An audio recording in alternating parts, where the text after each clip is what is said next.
ain't fucked up. Give a fuck about friends. Country been down so long. Guess I must I win. Hold my place like cast iron. Won't break, won't bend. Stuck in racks in a all black Camudo bag. Louis V. Drake, Dover starch, Bowman pants. Yo, what it do? Welcome to Keeping It 100, the 100th episode of the First Rounders. You heard it right. Episode 100. Yes. This your boy, B. Willingham, a.k.a. Michael Alawai Candy. Let's go. What's going on, my peoples? 100, man. We made it to 100, y'all. That's crazy. I'm still amazed by where we at now, man. So dope. So your boy here, King Leon, aka Ronaldo. Let's get it. Welcome to the show, man. I'm glad to be with y'all boys tonight. Oh yeah, man. I see we already got somebody in the room now, man. Hey, we already told y'all, man. 8:30 was the time. If y'all not here, I don't know what to say. He tried to give y'all plenty of time. We don't operate on CP time on the first round. We try not to, but we told y'all what it is. But you already see that our boy in front of the show, Brian T, is definitely with us, man. Big shout out to you, sir. Big shout out to you. But as far as everybody else, though, there she goes. What's good, everybody? I said that this is your boy, the real Reggie, with the special guest from Scholar Willingham. And definitely glad to be on this 100th episode, and glad that y'all are with us as well.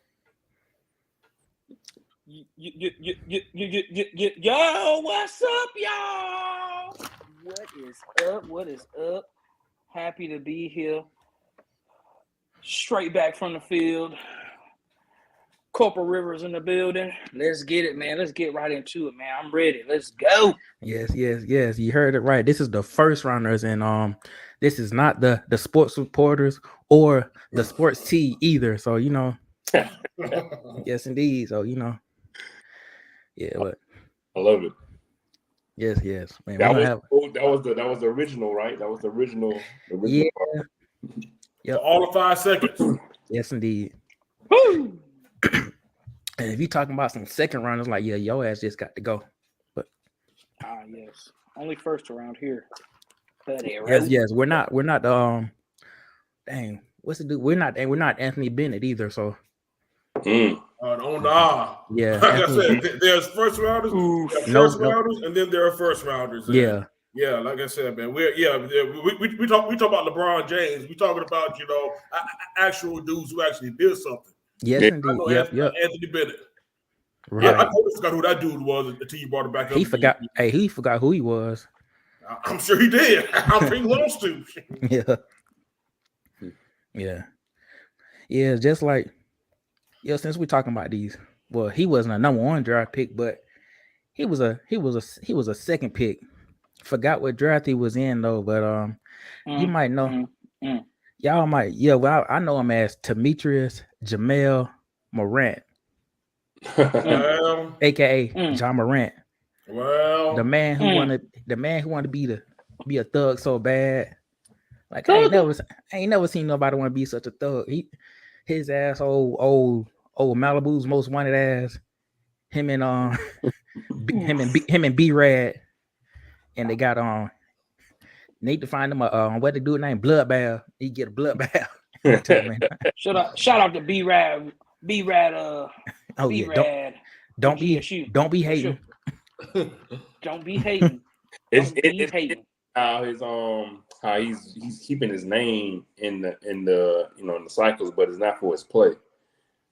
Yeah, and the funny thing nobody is, said nothing about that. No, I was about to say the funny thing is, man, he's actually been one of the at least top three in terms of like MVP candidates. But we haven't been talking about that for the past 2 months, though. We were talking about something else, like you said, something else that has absolutely nothing to do with this dude's game and everything else to do with the game that he's playing that he should not be playing because, again, this man is not a part of this life. Not a part of this life. It really started with Uncle Shannon. Yes. Uncle Shay Shay. I'm saying, started getting hot, and then he started getting mad, and then his daddy. Oh no, Ronaldo. I even go even before that. It started back when he got in the Twitter beef, quote unquote, with some rando on Twitter talking about. I forgot exactly what it was. That's how stupid it was. But then he came back talking about some. I'm gonna let him live and won't let the Hollows sing or some other bullshit like that. Again, that's where that really shit started. And for some reason, this man's been playing. He's been doing his best, Robert De Niro, trying to convince folks that he's a gangster. Even though there's a big difference, though. Robert De Niro can actually act and actually do gangstering right. John Morant can't. Method acting. You know what I'm saying? That's how that works. Bruh. I guess so. Bruh. I guess so, Ronaldo. Let me tell y'all, man. Let me tell y'all. John Morant could, bruh, if a paintball hit him close range, he'd fold. Bruh, he's not ready for no hollow tips. He's not ready for no real bullet action. I'm telling you, dog. The boy is skinny. The boy is skinty. And the boy would, it can hit him in the arm and he'll bleed out. Bruh, he don't want no action for some real people that will run up while you sitting in your car and just unload all. There'll be somebody on the passenger side. There's going to be somebody on the driver's side. There'll be somebody in the front of your car. Be somebody in the back of your car. And they will be shooting until they unload all of the bullets they got. He don't want that action. I'm telling you, it's a football player, played for the Jaguars, got that action when he was sitting in his car in Jacksonville. Sitting in his car and got paralyzed because he was talking some noise and them boys found him and they shot him up in his car. Luckily, he didn't die. But he got that action. What he wanted, trying to be, bro. John Morant, bro. You got a Nike contract, got a Nike shoe, you got Powerade. You're about to be one of the face of the face of the NBA. One of the faces of the NBA, because LeBron is fading out. Oh, like he can and you can ball. Why just do that, man? You about to get so much money. You getting so much money. Why? If you need security, just buy some. Buy some security. Like, come on, bro. Like, what? Like, bro, you small out here, bro. Yes, you dunked on all people from all teams or whatever. But, bro, that's you playing basketball, doing your thing, what you getting paid for. But this street life, bro, people go back to pull up some pictures from Murray State, bro. Oh man, bro, you're not about that. You're not about that street life, bro. No, that was hilarious. So you're not about that street life, bro. But y'all know, man. But I will say this though, man. And I wish there was a way. I wish there was a way that we could definitely give up.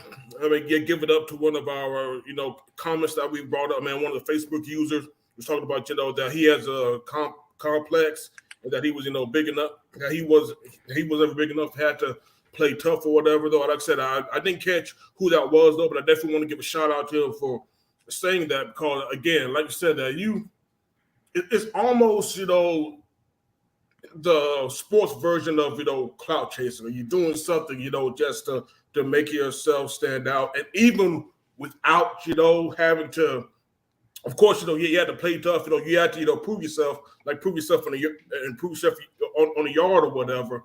But here's the thing about it though, y'all. Let's just keep it real right here, man. This is the 100th episode, and we keep it 100. So I'm just gonna just say it like this, guys. So for real, and it's just one of the things that had me thinking most of the week about it. Again, to be fair, and to the point about him maybe having a complex, he did come out to say that shortly after he was given the 2-game suspension by the league, that there may be something else going on in his head, and that he was just going to step away from all this since then. He's the entire social media scrub. I don't know if he's going on the darkest retreat yet, like Aaron, but the dude's like off the map, but like going to like get his mind right. So he says. So you all can take that for what it is. But the thing is, though, even this small thing, though, I mean, if nobody has caught up with the entire news story and the fact that they just saw the fact that he brandished a gun on Instagram Live at a club or whatnot, and like we just talked about before we got on the show, guys, it's the fact that it's not the gunplay, quote unquote. It's just the behavior behind it, man. Again. This man last year talking tough on Twitter to some rando who criticized him on his game. Twitter. He's talking about some, I'm gonna let him live, and I won't let the hollows sing or whatever. Though it's that it's him bringing some dudes around who has priors, getting into it with celebrities at courtside, and pointing red laser beams at the team bus right after the game, man. And not even that. Allegedly, he went to a mall in Memphis where they were like, allegedly some mall cop was like harassing his moms or whatever. Paul and Blart. I mean, and he went there. I don't think there was a gun involved, but he like harassed. He harassed gun. He harassed the damn mall cop whatever. I mean, don't be fucking with Paul Blart, man. I mean, Paul Blart trying to do his job out here, man. He ain't messing with nobody though. But again. You trying to. I mean, it's one thing, to act up. I mean, I think we can all agree that Kobe Bryant was a tough player back in his day. The rest in peace to Jelly Bean, but that dude wasn't hood. He was tough as they came, and he didn't try to be hood, man. There's a thin line between you trying to posture, trying to play some role. And you being what you not. And like we said, man, this dude, this is not his lane. Folks have lost their lives trying to play in the lane that Ja's trying to play in right now. And it's something that, he playing. Y'all, I'm playing all right. I'm not even going to blame him. Because one of the things, man, we already made him a pinhead. And we already, pretty much talked about the situation beforehand. There's one person who I want to single out, though. Out of everybody when it comes to this situation that doesn't get talked about more. And I definitely think, we need to we need to get on this Pops show because his Pops has been there with him since his journey. And my thing I want to ask, Paul Morant, is do you really think that your obligation to your son ended as soon as he, got his millions and as soon as he reached his, level of fame that he is, and now you're just going to just bum off his work for the rest of your life? Right. That's what I want to know, man. I just say that. Well, dude, you his dad.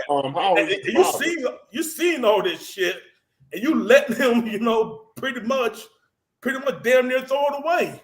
He got this 2-game suspension from the league, but it's going to be longer because the league still needs to investigate whether or not he actually brought the gun on the team plane to even go, to Colorado at the time. Now, the Glendale, Colorado police cleared him of any wrongdoing, but the NBA still is going to investigate whether or not he broke rules, in terms of bringing any, guns on team airplanes. And if y'all don't know, that actually gives a 50-game suspension if he's actually found guilty of that. So he basically, all of this is hurting your team. Peace. Yeah, hurting your team, and yeah. You pretty much kiss whatever title hopes, whatever aspirations you have for the year if the league's finally open. So that's what I just want to know. Like Daddy Morant, continue to father your son. You seeing this shit. You sitting. You have front row seat. All of this. And Facebook. You still just basically just living on sidelines, living your best life. Continue to father your son out here, man. Yeah, you got to. Perfect. You got to. I still get fathering from my daddy. For sure. I still get fathering from my daddy. But looks like Sean Kemp might be his daddy. Hey, Sean Kemp might be his daddy when they both in jail together. Hey. Look. So I'm like, I show you how to do this, son. I'm give a shout out because I'm on the Facebook as well, because the Facebook I'll give us the names of the comments. So Brian, of course, my boy Brian was talking about how y'all think if Sean Kemp is about that life out there. So shout out to Brian for doing that. At Davis, my boy Brad talking about they even had Plaxico telling him he being dumb. Remember Plaxico Birds? Oh yeah, yes. absolutely. Yes, he shot himself and got in jail. So yeah. Yes. So, Talk about shooting your own shot. you know what I'm saying? Yes. Gotta Gotta shoot that shot, baby. ball. Woo. Shoot or shoot. Yeah. Always. DJ Harrington, he was talking about the complex, the John Morant complex, and I would agree with. Okay. He's like I feel like that the whole social media thing and his age. That's why I was asking, like, how old is his dad and how old is how old is his dad compared to him with this parents? 45. Yeah, I actually heard it this week on the radio, Ronaldo. And you know that him and his dad played. They played high school ball with Ray Allen. So yeah, Yes. I mean, shoot. It really brings down to like a lot of this is also centered around social media. Social media is a drug, but hey, look, it depends on how you use it, right? Because we're using it as our method to talk and have this communication and have this conversation right now, right? But it's just, they're doing it for the gram, you're doing it for Twitter, you're doing it for Facebook, you're doing a lot of this stuff where he doesn't really need to be doing all that. All you have to do is really show off his skills and let his ball play be the thing. You know what I'm saying? Where he don't really need to be doing all this other crazy stuff to show off for whatever. Amen, Brian. Amen. You know what I'm saying? It's like it's just weird how that works. Like, you know what I'm saying? And like Brian's correct, like, you know what I'm saying, his dad living through him, and that's not helping either, because didn't his dad get into the conversation with Shannon Sharp too? Yeah. Yes. So I'm saying, Absolutely. like, you know what I'm saying, like what kind of boundaries being set regardless of this? And then again, we all saying like that the end game is like, if you get caught with this and the violation 50 games, bro, like this is coming in a time when the playoffs is about to start.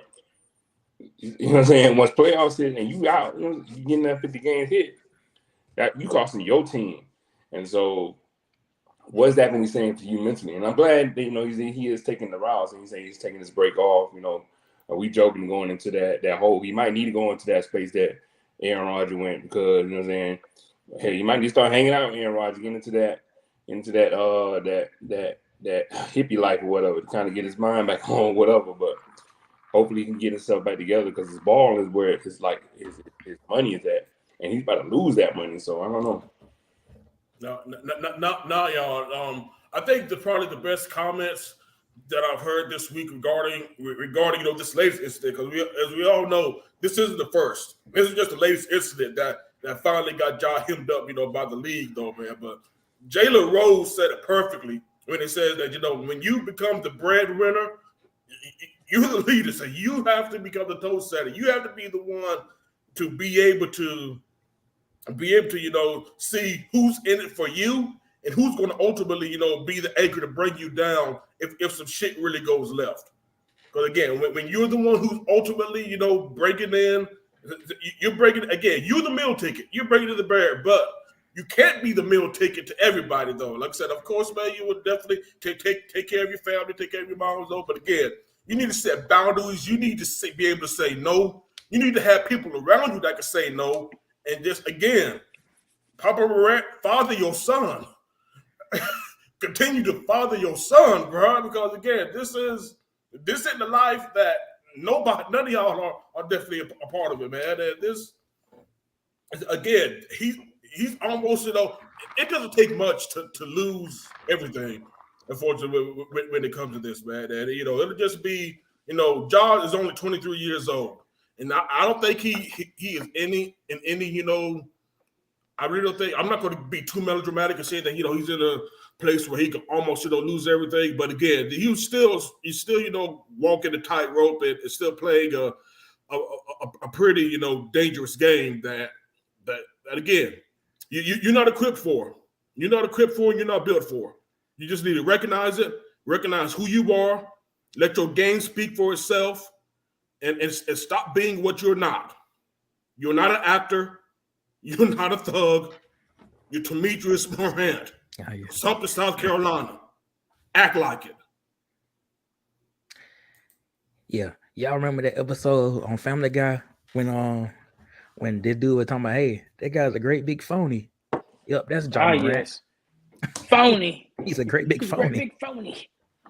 For sure, man. Yeah. For sure. Like I said, like Uncle Shay Shay said, man. You flash your stuff. You flash whatever you got. You flash your watch. You flash your car. You flash your house. You flash your money. You flash whatever is really expensive and thinks you and it can be somebody wants it. They gonna come and find you. This is social media world. Everybody putting out where they're gonna be. Then when they're there, they're putting it out, and then they're putting out who they're with, and then they're putting out their location for real, bruh. When you play basketball, that's you how play PNB basketball. Rock got. That's how PNB Rock got found. Yeah, you play basketball, so your stuff is on ESPN. Where you playing at? It's on it's on ESPN. That's what I gotta say. It's on ESPN. That everywhere. ESPN show everywhere, nationwide.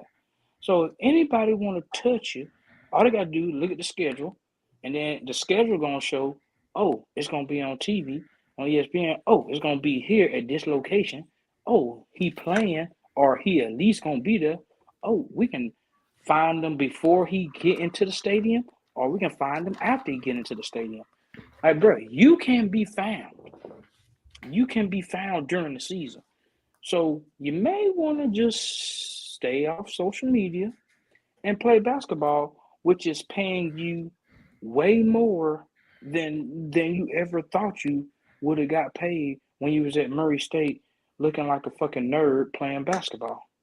So you need to do what your God-given ability is, and that's playing basketball at the highest level, and you're in the NBA. And just keep doing that, because that's what's going to get your money, and that's what's going to get your family fed, and everything else, all the blessings are going to come from you playing basketball and doing what you do on the basketball court. This other stuff outside of basketball, bro, hire some security, hire a driver, and do all of that stuff where you ain't gotta do nothing, you ain't gotta hold nothing, because you holding something. Like I said earlier, they shoot him with a doggone paint gun, he gonna be out of commission for a couple games because the boy's skinty. Now if they shoot you with a real gun, you're done. You done. Like, you ain't gonna be able to move whatever body part they hit, because there's a lot of guys out here that need 50 shots to kill a guy. It's people out here that have been shot multiple times and still living to tell the story. So that just means, yeah, there's shooters out here, but they ain't the best shot in the world. They just out here shooting willy-nilly. They killing people on the sidelines more than they're killing the person that they trying to shoot. So, bro, just get out of the street life, bro. Get out of the street life, and you will be good to go. Because you need to play basketball, because that's what you're great at, and that's what people know you for and love you for, and that's how you're gonna get your money. Stay out of the street life. Let your friends deal with it. Let some security deal with it. Let some old school snipers deal with it. You can hire them and pay them, and they'll snipe anybody you tell them to snipe. But bro, just don't do it. Don't do it where brandishing a gun on IG Live, bro. That's not it, bro. You supposed to be getting ready for the next game. You supposed to be getting ready for the playoffs. You ain't supposed to be out here partying every time you go. Every time you're home for your home games, every time you go away for the away games, you part, bro. The Adams, your own teammate, Yeah, I was just about to say, Adams yeah. came up and had a team meeting, just players only, and said, "Hey, I don't like what we doing when we go on the away games, and your record shows that you've been doing something and not focusing on basketball, because your record's trash on the road. You got a great record at home, but on the road you're trash. Like, dumpster trash, like dumpster fire, like New York City dumpster, like Atlanta dumpster, like big rats walking around downtown dumpster. Like you're trash, bro. You trash. So y'all need to get together and work on your game and stop doing all this extra stuff, bro. You getting paid and you can come up.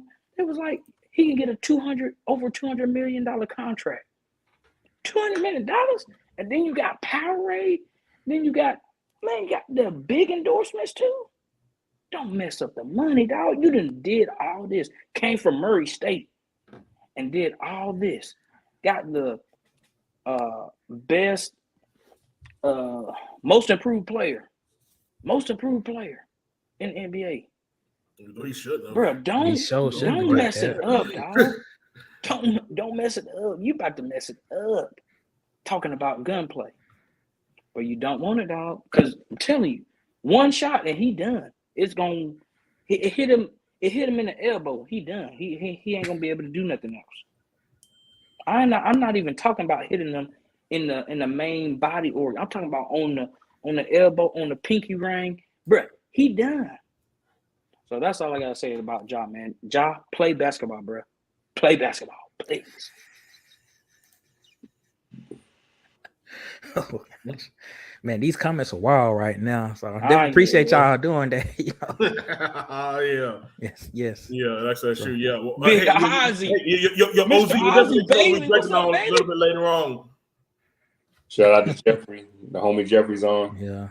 He definitely fumbling in the shout out Big Jeff. Yeah, he the one that snitched on Sean Kemp. Hey, it's not over no floozies. That's for sure. Not over floozies. Yeah, sir. I like that comment. Brian said, "I'm drinking that Tesseract water." Yeah, pretty much. It is like it is, man. That's what it is. Straight from the what Thanos stayed on. Straight from the rivers of Thanos' planet.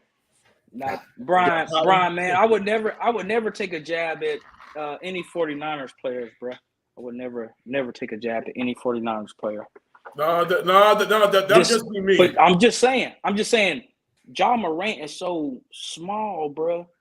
He don't have no muscle mass to him, bro. He don't got no muscle mass. Like he get hit with a bullet, it's done. He's done. That's what she said. Oh, look. Hey, hey. Yeah. Hell yeah. On Ja Morant. Let's hope he don't turn out to be like Ja Rule. Please forgive my cousin. He's a Cowboys fan, so he still think they're them boys. Oh, okay. Hey, we need him to come on the show for real though. We need him to come on the show for real. Ozzy, get on the show, dog. Ozzy, get on the show. Let's get it. To let y'all know that right here in Fort. Like I have nothing. Hey, Ozzy. Hey, we need to have Ozzy and Brian on the show together. That's how. That's what we should have had, bro. That's what we should have had. Let them go with it before the season. Hey, Ozzy and Brian before next NFL season starts. Let's get it. But here's the funny thing about it though. We don't need me and Brian don't even need to talk nothing. You know what I'm saying? Like we got wins, we got receipts. So you know what I'm saying? Like what the fuck? Like back seasons too. Like what the hell? Cowboys got nothing to say to us, but go off though. A small timeout real quick. Shout out to B. Willingham, man, for getting all this started. The founder, B. Willingham, and asking all of us to get on with you, man. And we thank you for everything. Everything that has to the 100th episode. Yep, for sure. And and then shout out to our sponsor, man, CJ Sneaker Lab, y'all. CJ Sneaker Lab. He doesn't just do sneakers. He does a lot of other different type of shoes. Bring your shoes back to when you bought them out the store. So, hey man, look up CJ Sneaker Lab. He's on Facebook and he's definitely on Instagram, man. CJ Sneaker Lab, y'all. Check him out, man. He also got a YouTube channel too. Can't remember the name of it, but it's. Hey man, he said the J was wet back in the day. That's great podcasting, D. Great podcast. It is great podcasting. He said the J was back. Jay was wet back in the day. I don't know about it now. Yes. Yes. Quick shout out to the homie Ken with Benchmark. He's gonna be doing this thing with us too. So Yes. right. So What's up, man? But for real though. But if y'all are gonna, but yeah, 49ers, Cowboys fans, if y'all are gonna talk y'all shit, during the season, before that happens though, y'all need to get straight during this period right now. Right before free agency, because the free agency is really popping off real heavy now. Probably one of the few times in which the NFL is probably playing second fiddle at any part of the sports calendar. But the free agency is popular. We're seeing deals, being made now. I think the official start of free agency is the 15th, but we already know, man, there's some, big things popping off. Lieutenant Dan got his money. I find that extremely funny that man said, yo, I want $45 million, and the Giants said, cool, you made us relevant, so we got you. So yeah. So that's definitely going to be the thing, man. And we already know, man. The listeners the listeners right now are already tuned in. They already know what time it is, though. But arguably, probably the biggest free agent story right now is the ongoing Lamar Jackson saga and the twisted turns that's happened so far. The twisted turns that I definitely believe are yet to be played out during this entire time. So for those who might not know, Lamar this past week was tagged with the non-franchise. Let's think about it. Yeah, it was a non-franchise. Yes, franchise tag, but it's non-transitional tag if I'm not mistaken. Anybody can definitely correct me on that though. But yeah, non-exclusive. Non-exclusive. Appreciate you, T. Appreciate you, Corporal. Non-exclusive tag, is definitely placed on a young man. So, and as soon as that was announced, teams started coming out and saying that they weren't going to be in the Lamar Jackson sweepstakes. Again, one of them, as y'all saw one of the comments from one of our listeners, the Falcons said they weren't going to be in play. I said my Falcons too, unfortunately, said they were going to be in play. The Panthers said they were going to be in play. The Commanders, the Dolphins said they were going to go after any starting quarterback. And they could probably like a few others too. But anyway, but let me tell y'all something though, man. But straight up though, this is a spoiler alert. But all the teams that came out at the same time saying they weren't going after Lamar Jackson, it's complete bullshit. It's bullshit. It's just more brinksmanship right now. Again, nobody wants to do the legwork for the Baltimore Ravens in terms of helping them, pretty much break down the price for Lamar Jackson. Because if anybody shoot. Like I said, that it's pretty much, definitely doing the legwork for the Ravens, because the Ravens can match any deal that's pretty much put up. Y'all better believe the Ravens aren't giving up a franchise quarterback for just 2 first-round picks. This is what it is. I mean, look, it's funny. It's funny that the team, you said all those teams that they're coming out saying they're not interested. I like to read my news as well. I'm always keeping up with my team. It's interesting to have it's crazy that a little blurb came up on my Bleacher Report when I subscribed to the Niners. 49ers could be the dark horse team to get Lamar Jackson. So I'm like, okay, cool. Because the funny thing about it is, as always with my team, we have no idea what the hell we got going on with quarterback. It's always a conundrum. So to have the shits and giggles of it all, keep the shits and giggles of it all, well, let's fuel the fire to all this and say that we might try to aim at Lamar Jackson. Okay, I'm cool with that. And it could work too. I mean, look, how I'm just gonna just bring it out to the hypothetical. How fun would it be to have Lamar Jackson play for the 49ers? It'll almost be a cheat code if it will. I think it will. I think it will be an unknown cheat code. Lord. Also, not the cheat code. Nobody playing quarterback in the NFC. Now that Aaron Rodgers is getting ready to go to the Jets. So there's really nobody in the NFC at all besides Jalen Hurts. Cool. But You have Lamar Jackson playing with Deebo Samuel, playing with Christian McCaffrey, playing with George Kittle. Ooh. I can see that. Honestly, you know what, Ronaldo? I'm actually about to give you Mount heartburn because I actually heard that another dark horse team is the Los Angeles Rams because of the fact that I don't know if you've probably heard though, but apparently Matt Stafford's elbow injury is a whole lot worse than we thought. They said there's some folks are saying right now that he might not be able to play again because he can't even go to football right now. So LA might be but the real thing about it is though, bro, is that I understand why these teams are not being interested, and I love the introspective of everybody like this and collusion, and I can see that too. But I'm really leaning in towards the fact that the biggest thing about it, and I'm gonna preface it that I want players to get their money, but the really big thing about it is that these are business. The teams are business men too. They're just not going to be wanting to pay a $230 million guaranteed contract that was started by the Browns and Deshaun Watson. Because that's what Lamar wants. That's what it is. That's what it's about. And unfortunately, well, it's not even unfortunately. Lamar started. For sure. So it is what it is, right? Since Lamar started that fire, the other teams are mad that the Browns did something like that. But I'm kind of thinking about like, look, I feel like these other teams would have done the same thing for Deshaun Watson too. But it's really the biggest thing about it is that money, the guaranteed money that they want to pay. And they're not really about their life right now. They kind of like, guaranteed money is a big thing for them. So they want to see, all right, we want to give you this guaranteed money.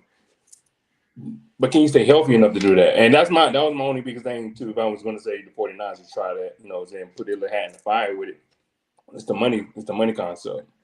Can we afford it? I said the money, and y'all going to have to pretty much get rid of more elements of your team to get them, though. That's the thing about it, though. It's going to cost a whole lot more than what the non-exclusive franchise has asking for. That's the thing about it, though. That's what the thing about it. It's going to cost a whole lot more. That's the thing about it, though. The Falcons have the money to get them. I'm sorry, bro. Brian Wild, bro. Brian Wild. Hey, Brian Wild. Hey, Brian on the net. Hey, Brian, next week, bro. Next week, you on the podcast, bro. Get on the podcast next week, man. I know you ain't doing shit but fucking golfing. Get on the podcast next week, man, and holler at us, man, because you wilding. I need to bring you in on this.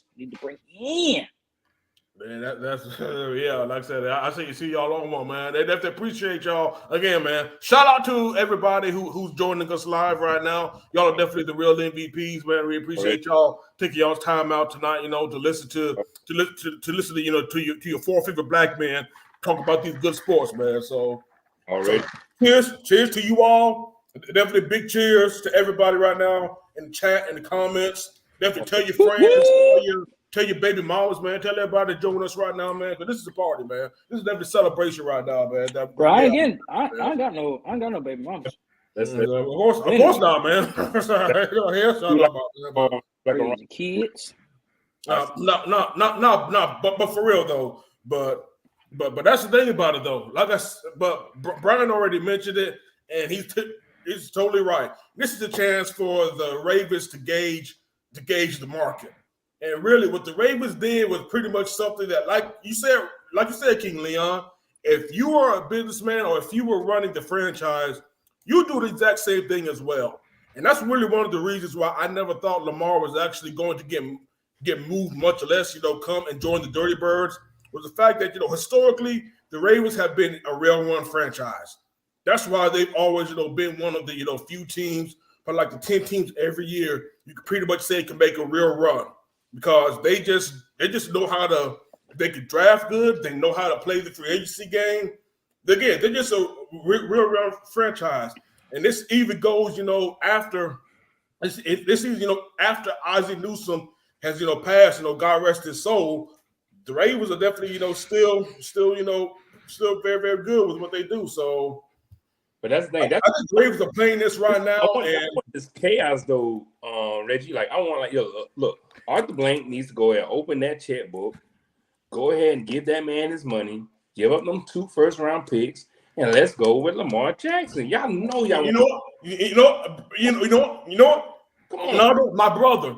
Under any other circumstance, I'll be right with you. But you know what? We are not Lamar Jackson away from actually being a good team. That's the thing about it. See, that's why I have to go against bro. Lamar is an outlier, and it's like he's a unanimous MVP. He was playing with whoever he was playing with when he won that MVP. Man, like all he needs, you got your weapons. You got Drake London. You got Kyle Pitts. Y'all got a running back. Y'all be infinitely better in the conference if y'all have Lamar Jackson. Do they have Kyle Pitts? That's a good question, B. That's a very good question. We still don't know. That's a very good question. That is a very good question. But here's the thing, though. Ronaldo. Here's the thing, though, my brother. With Lamar, I'll give it to you, man. The offense can definitely take a next step. We could probably score 30 points per game. I'll probably give you that. But you know what? The defense will be giving up 31. If we be back to the 7-10, we'll be back to that 7-10, 8-9 hole that we've been playing in for the past 2 seasons. And Lamar gonna get hurt. So you're gonna be back with Purdy once again. That's another thing too. Lamar might be unanimous. Lamar is a unanimous MVP pick, but guess what? This is before COVID. Let's keep this in mind, though. This was 3 years ago, y'all. This is before the world changed. And like Teresa said, past 2 years, this man's been hurt. He's just good with he's good with tight ends. He's good with a good receiver. He's good at the run game. Arthur Smith loves to do the run game. Arthur Smith like to run it down your throat. You got a running quarterback. The defense can get right with in the draft. Y'all can go drafting in the 3rd, 4th, 5th round and get your defense back right. It's just that rookies though. We're some rookies. I just feel like let me also, besides the fact that the players, it would be just a good injection for the fans, bro. Like, bro, the fans will be there, bro. Okay, you already know, man. Bro, all the East Atlanta is coming back to Mercedes-Benz if we bring back Lamar Jackson, bro. It'd be definitely, you already know that. Yeah, you know what I'm saying? It'd be the second coming of Michael Vick, and I'm gonna be blasphemy and say it like that, but it would be like that. It would be just fire, but it'd be better because I'm also saying it because better than Michael Vick. Look, better than the Mike Vick experience. In the now. Mike Vick experience. There we go. Hey, run them on game, team. Look, in the now. Look, y'all gotta, y'all NFC South is trash right now. Brady's gone. You don't know what the hell is going on with Carolina. Yeah, Derek Carr is in New Orleans, but what they gonna do? Don't scare me. You don't scare me at all. Bruh, if y'all have Michael Thomas gonna be gone. He's got a playoff. Like, you know what I mean? I got a playoff berth. Somebody gonna put him in the sports analyst spot like RG3, bro. Somebody gonna put him up there, man. So no worries, man. I don't think 49ers or Atlanta wants Lamar Jackson because he asking for 240 and up, and he asking for a guarantee. If nobody wants to pay him that because he's been injured. He's getting injured, man. That's the only thing. If he wasn't getting injured, they would pay him that. Somebody would pay him that because he's definitely better than Deshaun Watson. Get injured because he's up there in Baltimore, and Baltimore rubbish shit. So you already know how it is up there when it's cold, and he goes to a corner store to like the CVS, and he probably got to fight his way out to get something to eat and whatever.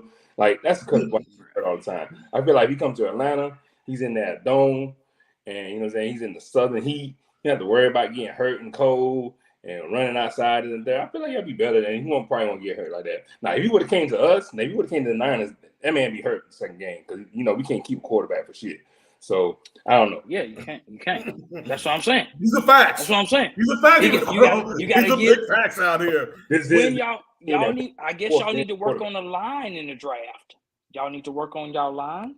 That's what you saying. Nah, the line has nothing to do with it. I can give you stats that our offensive line was actually good. So it's not the line. Nah, so it's the quarterback. The quarterback can't move.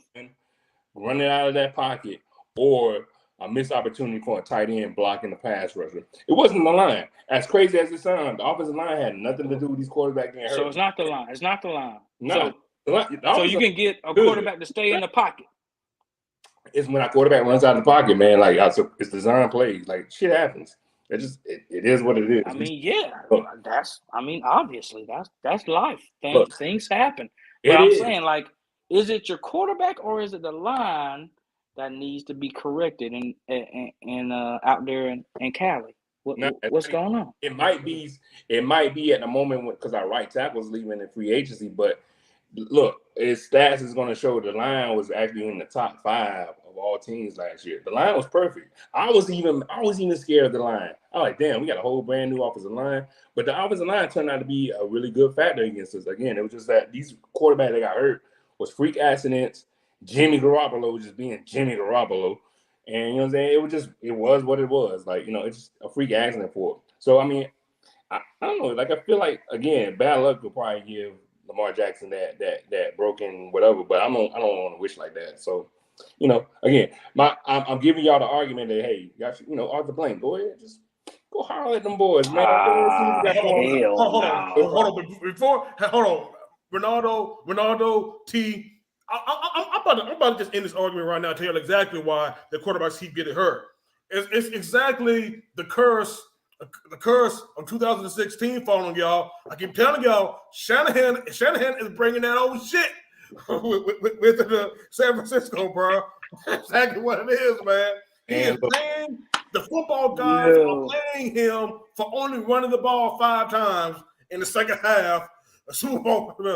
Let's go, dog. That's exactly what it is, y'all. Football guys can't forgive him for that. Look, I don't know what it is. Bro. He needs to sage something or whatever, but you know what I'm saying, we gotta get that out the way because that's been years ago, man. He did what he had to do. Man, Ryan fucked up. Dan Quinn should have overcalled him. So I don't know. That's just me. But Dan Quinn definitely should have pulled rank. If I was Dan Quinn, I would be like, yo, bro, what the fuck? Man, get this ball to Devontae Freeman and run this bitch out. Let's go. But that's just me. You know what I'm saying? Okay, cool. Hey, whatever. So yeah. Hey, I'm sorry, Brian, man, but hey, that's exactly what I'm going to go. This is going to be my answer. Until we actually get back to the promised land, man. That's going to be my answer, bro. We need to break this. We need to break this voodoo somehow, some way. I like the question that CJ Harrington asked. Like, do you think that if Watson didn't get the ask for that guarantee, would you think he would ask for it? And I think yes. I think yes. No. I think no. And I don't think he would either. Because Deshaun Watson I think he would. It's not in his mind. I think it would. It wouldn't have been in his mindset like I'm gonna ask for the all fully guaranteed money because one, he doesn't have an agent like that, so he probably would have settled for the initial offer that Baltimore gave him. If it wasn't for it, I was asking for that $230 million. But here's the thing though. Again, like I say, if y'all don't know, I'm definitely a Dirty Birds fan, based right here in the beautiful city of ATL. Just like the majority of my good brothers here on the first rounders, though. But I listen to a lot of sports talk radio around here. So here's something that if y'all don't if y'all haven't put up on Game On, is the fact that I don't know if y'all remember, man, but shortly before I think it was like the last week that we thought that Deshaun Watson was going to make his decision. Kyle Pitts put out a tweet or something. Yeah, he put out a tweet pretty much saying that Deshaun Watson was coming, to the Atlanta Falcons like last year, and for what everything it sounds like, he wouldn't have put it out if they didn't know that we're going to get Deshaun Watson, and then at the last moment, because don't forget, it seemed like the Panthers were going to be the favorite, either the Panthers or the Saints. Pretty much everybody in the NFC South except for the Buccaneers, because we all know, Tom Brady came back for retirement, the second time, So that's what happened with them. So everybody in the NFC South was pretty much in the Deshaun Watson sweepstakes. It looked like the Falcons, pulled ahead until literally, I remember it was that Friday. It was like that early Friday afternoon. I get a text, or I think I get a Bleacher Report alert talking about Deshaun Watson, has signed with the Browns. He's going to go to the Browns. I'm like, what in the hell just happened, man? like we know, man, it was a game changer. The Browns, again, desperate organization doing desperate things. So they gave him a fully guaranteed $245 million contract. And as we all know, the rest is history. That's pretty much exactly how it went down. Like you said, the only reason why I will agree with King Leon on this, T, is the fact that beforehand it was unprecedented. The only big contract, or at least the only fully guaranteed contract before Deshaun Watson, as we all remember, was the one that Kirk Cousins got from the Minnesota Vikings. But it was only for 3 years, though. I think like 3 years, and it was fully guaranteed. And even back then, folks were Kirk Cousins played him. Kirk Cousins played him, and bro, I don't care if I'm the only one. I think he would have asked for it eventually. I'm not saying that somebody had to do it before him, but I think he would have asked for it eventually because of what he's done for the Ravens. But Deshaun Watson, bro, he been playing for the Texans for so many years. And what the Texans done? Not a goddamn thing. They've been in the playoffs. He pretty much done the exact same thing Lamar's been doing. Yeah. So it's like, why would you give him all this money? But people are saying, oh, if Deshaun Watson had people around him, a running back and receivers to throw it to, he'll be better. Yeah, DeAndre Hopkins. Yeah, and then he did shit. He did shit, and he's done. And then he got into all that trouble, getting massages, getting his dick rubbed. I don't know what else he was doing, but he was getting all that. Stay getting happy endings, and he wasn't in the country where he could be getting that, and nobody would say nothing.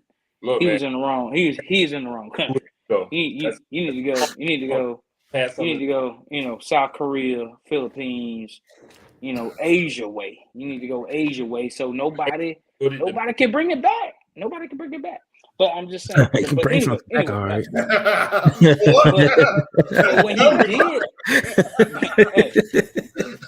But when he did play, he was trash. He was trash. He was trash, man. This season for the Browns. That's all I'm.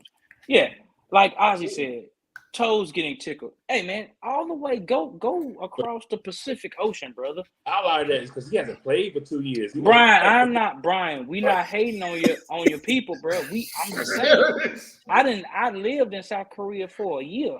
Already know. I mean, anyway. Don't. But I'm just saying. Hey, man, go out of the country if you're trying to get something else. That's all I'm saying. He didn't play for 2 years. I'm gonna give him this year to see what he got because now he's back full go. He's gonna play a full 5 this year. I'm saying that he played like trash last year because he only got a couple games. But yeah, give him a full season and see what happens. See this year for sure. We gotta see. Yeah. I still think he's gonna be trash. It was a gamble. It was absolutely a gamble. Don't get it twisted. The Browns absolutely gamble because again, they're desperate. Again, this is what desperate organizations do. And I think to pretty much just close I think to pretty much close the chapter on this because we got plenty of other NFL free agency talk to get going on though. But here's a quick question, gentlemen. I think I'm going to ask the rest of you three, and I'll give my final answer on this too. Does Lamar Jackson? I think this is two-parter. Does Lamar Jackson get the contract that he wants, not the contract that the Ravens will get him? Do the Ravens get him the contract that he wants? And B, does he play with the contract this year? King Leon. So what does Lamar get? What get the contract? Does he get his fully guaranteed money? And does he play for the Ravens? Yeah, no. Does he play for a contract? Well, okay. Yeah, let me rephrase it. Does he play for the Ravens under the contract that he wants, or does he play for the? Damn! Oh shit! It could be three, man. Because I want to say that I'm trying to put it to where does he get his money, or does he play with the Ravens without a contract, or does he play for anybody without a contract? Well, if he does get signed away, he's going to have a contract though. But does he get his money, or does he play for the Ravens? That's the easier thing. does he get his money, or does he play for anybody else under the money that he wants? Does he play for the Ravens without a contract, or does he go somewhere else where he plays for a fully guaranteed contract? I feel like he's going to play for the Ravens, and he's going to get not what he wants, but damn near it. Like, it's not going to be a full 230 guarantee, but probably like maybe 200 guarantee. And they're going to kind of meet somewhere like that. Like, he's going to play for the Ravens. He's going to stay there, and they're going to give him something close to it. It's not going to be fully guaranteed. Like, that's what I think. Man, he's going to. I'm gonna say you go ahead, B. Let's see what you got, bro. He's gonna do like everybody else does. Once they get the damn money, they gonna start playing like shit. So trash. so is he going to get his money? Will he get his fully guaranteed? He's going to get some money. I don't know if it's going to be fully guaranteed. I don't think it's going to be fully. Yeah, it's going to be. I mean, I think most of it will be guaranteed, but it's not going to be fully guaranteed like Deshaun Watson. That's what I'm saying. Like, I feel like it's going to be a fully guaranteed contract, but it's not going to be 230, 40 million. It's going to be probably like 200 million. That is crazy. Still, I want to say that though, but I think that he might actually play this year without a contract. I think he might play under the tag this year. I think he might, because again, y'all, he doesn't have an agent. He doesn't have an agent, and it seems like he's really stuck on getting, Mr. Happy Endings, type of contract. I think he's really stuck on that. I think he might just go the entire way with it. I think he actually plays under the tag this year. Yeah, I'm gonna call Deshaun Watson Mr. Sucky for next season for sure. But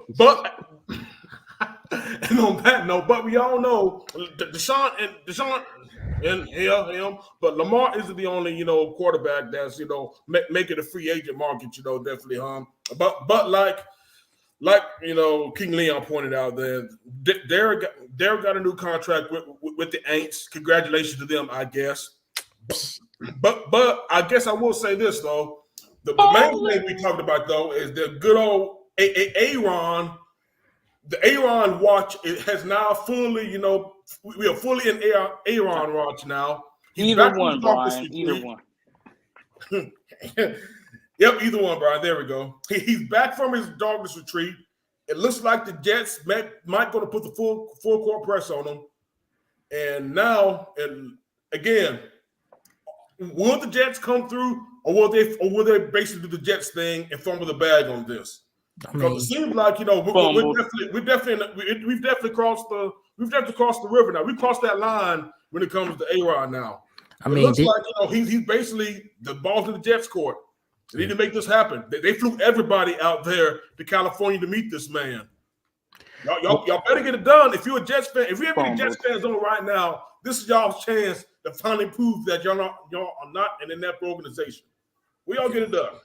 What's getting me is like, it's just crazy. Like, why the Jets want all the Packers like leftovers? I mean, Brett Favre came from the Packers. Aaron Rodgers came from there. I mean, I'm glad you mentioned y'all because we will take this time and definitely remind y'all that Brett Favre has defrauded the state of Mississippi and its citizens millions of dollars. Short PSA, just to let y'all know, man. Just keep reminding y'all of that. Fuck Aaron. Fuck Brett Favre. Yeah. Same sentiments. Of course. Yeah, but what do y'all think, Favre? It's interesting that he is following in Brett Favre's path though. Like, he's going to leave and go to the Jets. Like, what's going? Like, is that a pipeline or some shit from Green Bay to the Jets? Like, he's going to go. Like, hey, if you're a desperate organization, it looks like it. It's really weird. But Jets. I mean, look, if it does happen, I mean, the Jets are really somebody you need to look after because they was good last year. And then it was good. They just needed that quarterback, but they had the Rookie of the Year offensive, and they had the Rookie of the Year defensive, and they had a good-ass running back. And the defense is going to be good because that's Robert Saleh, a former 49er, defense coordinator. Like, I mean, Aaron Rodgers is over there, like, you know, it might be a nice little something going down. Yeah. Can they get it done, though? That's the thing about it, though. I mean, honestly, well, let's backtrack a minute, though, because I think, you know, they're going to have to look at it from, you know, the Green Bay perspective, in which, you know, I think that, you know, Green Bay really is tired of Aaron shit, just like the rest of the world, you know, ever since that dude with full on, you know, douchey, the douchey know-it-all that you don't ask, you know, for their advice on anything, but yet, you know, they listen to a couple of, you know, YouTube videos, unless they're the first rounders, of course. Listen to a couple of YouTube videos, man, and read Facebook comments. All of a sudden, man, they can pretty much tell you how the world works. Ever since everyone's been on that tip, nobody's really been fucking with them. So the Packers, I think, are finally, you know, tired of his shit. And they might actually be ready, you know, to roll with Jordan Love, you know, believe it or not. I mean, Jordan Love's been sitting there for the past 3 seasons. So, like this is my time to shine, but, you know. Hey, I hate to stop you right there, Reg. His last name is Love. Don't trust anybody whose last name is Love. Of course, B Wood knows better than most. Just don't trust anyone's last name is Love. Damn. I'm sorry, man. I just had to go on there and say that. Damn. Ain't no love for love, huh? Ain't no love for love out here, right? Oh, it's not. Yeah, I'm talking about you, Caleb. And name drop. And we drop the names on them. Yes. And drop the names on them, though, man. But yeah, but what do you say, King Leon? What's like your take on this? Look, man, I feel like the Packers ran its course for Aaron. It looks like it's already there in the tea leaves. The Packers done like, all right, we're done. We done did so much for you. This team brought back his players that he wanted.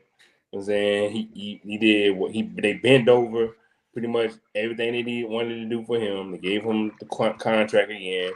All while he does what he do on the off season, not really giving up on his players. He brought Randall Cobb back for this man. Randall Cobb, his best friend. How in the hell, you know what I'm saying? He brought Randall Cobb back, and that's the only reason he's his best friend, because he can't do anything else on the field no more. But that was his non-negotiable. You know, when you're in a relationship, like, look, these are my non-negotiables. This is not how it's gonna work. That man said, I need Randall Cobb. Why? I don't know, but I need Randall Cobb on my team. It is what it is, right? But I think it ran its course with what's going to happen. I feel like the Packers are going to get bad. They're going to be bad after they let go of Aaron Rodgers, because it's going to be an extreme drop-off. They're going to probably get a little bit better, but they're not going to be looking like what they've been looking for the past 3 years, like the 13-3s. That's not happening anymore. So they better hope they get some really good picks off of that. I mean, I'm hearing just a first-round pick and something else, but they're going to need a lot to try to re-out, because they're going to be losing Aaron Rodgers. As fickle as he is and as hippie as he is, they're going to be losing him. But he will be going to the AFC, so we don't have to worry about seeing him unless they go to the Super Bowl, which they're not going to. So they'll be done with him. They don't have to worry about paying him all that money, and it'll be the Jets' problem to have. The Jets might be on something like, hey, look, bro, you ain't going to be doing all this. I'm not coming in the offseason, and I'm going to be chilling, and we get this shit together during the season. Like, nah, you better be showing up on the offseason, get right with these boys that are wide receivers, get it together. This is New York, time to make it happen. So I feel like they won't be doing all that, flying out to them, all the brass and all that. They won't be doing all that and then to leave and not have nothing happen. So Jets, go ahead, get ready, get your Aaron Rodgers jerseys, go ahead, start buying them up. It's going to happen. But you better hope that he's going to be one to play. Yeah. I agree with what you said, King Leon. I don't think there's any other point. Like I said, man, I think that this divorce from the Packers has been happening, you know, for the past 3 seasons. It may finally, you know, come to a head now, because again, like you said, it just becomes, you know, weirder and weirder with each passing year, and this might be the time, you know, where they're all, you know, definitely, you know, doing, you know, some. Like, yeah, we're gonna again. We gotta let you go, because we still need to see what we have in this Jordan Love kid. We did draft him in the first round after all. Look, I'm also saying like this: the Packers know the deal. They can't go no far. They hit the ceiling. They always going to come against us. and they're gonna lose. So they already know they can't do nothing. So every time they play the Niners, they lose. So just like the Cowboys, every time the Cowboys play the Niners in playoffs, they lose. So go ahead and end that there. Start over. Fans of the Packers, go ahead and find somewhere else. Same thing with the Cowboys. Y'all not gonna do nothing. Fans of the Cowboys, go find y'all another team too. Because as long as we're here, we're not doing, nothing's gonna happen. It's gonna be the same thing over and over. Y'all gonna lose. So just throwing that bar out there too. Because I'm still talking about 49ers shit. Of course. But I wasn't beat us. So if you can't beat us, go to the other division. Like, you know what I'm saying? You can't stay in the NFC, bro. That's just not your time, man. Go to the AFC. Have fun over there. I think there's one thing that I definitely saw earlier in the chat though that I wanted to touch on, even though it technically it is part of it is part of the off season because the draft does happen. It's still in the off season, and what happened in the prelude to the draft, the combine was also this past week too, man. And there's also some good things that happen. Well, at least if you enter the T-shirt Olympics, there are definitely some guys who got that shine on then. But I just want to say this, y'all. I don't know which way how to put this, but I'm just going to say it anyway. Can we please not set up Anthony Richardson the way a whole lot of people are doing it right now? Nah, bro, they crowning that man. They are crowning that man. I'm saying this man is the next Cam Newton, y'all. This man please, guys. The next Achilles Smith. Guys, can I remind y'all about how Cam Newton really just took Auburn to the national championship game in his only year starting? Yeah. How we actually looked at Cam Newton and said, you know what? That guy is different. That is different right there. Not only was he different, he actually put a team on his back and got to the way we are. Anthony Richardson may be the best pure athlete in this coming year's draft. Oh. We could probably say that, but right now he is not a good quarterback. He's a good quarterback right now. And the same for Will Levis too. Will Levis is a big trash. I would not touch Will Levis in the first round. Will Levis is a big trash out here though. But we talk about Cam. We talk about everybody who wanted to call this man Cam when we forgot how good Cam guys. Like I said, I think there's a lot of people listening to us who are probably around our age and remember. And if you are a college football fan, you know how good Cam was when he was with the Auburn Tigers. No, he's not. He's nowhere close to Cam Newton. No, nowhere close to Cam Newton because they would have won. They would have won some more games if he was close to Cam Newton. Exactly. He's not there. And Tarif is a Florida Gators fan. And he's telling y'all the real right now. If we got to put in another motherfucker, then he ain't in it. If we got to switch between halves, we're going to put Anthony Richardson in here.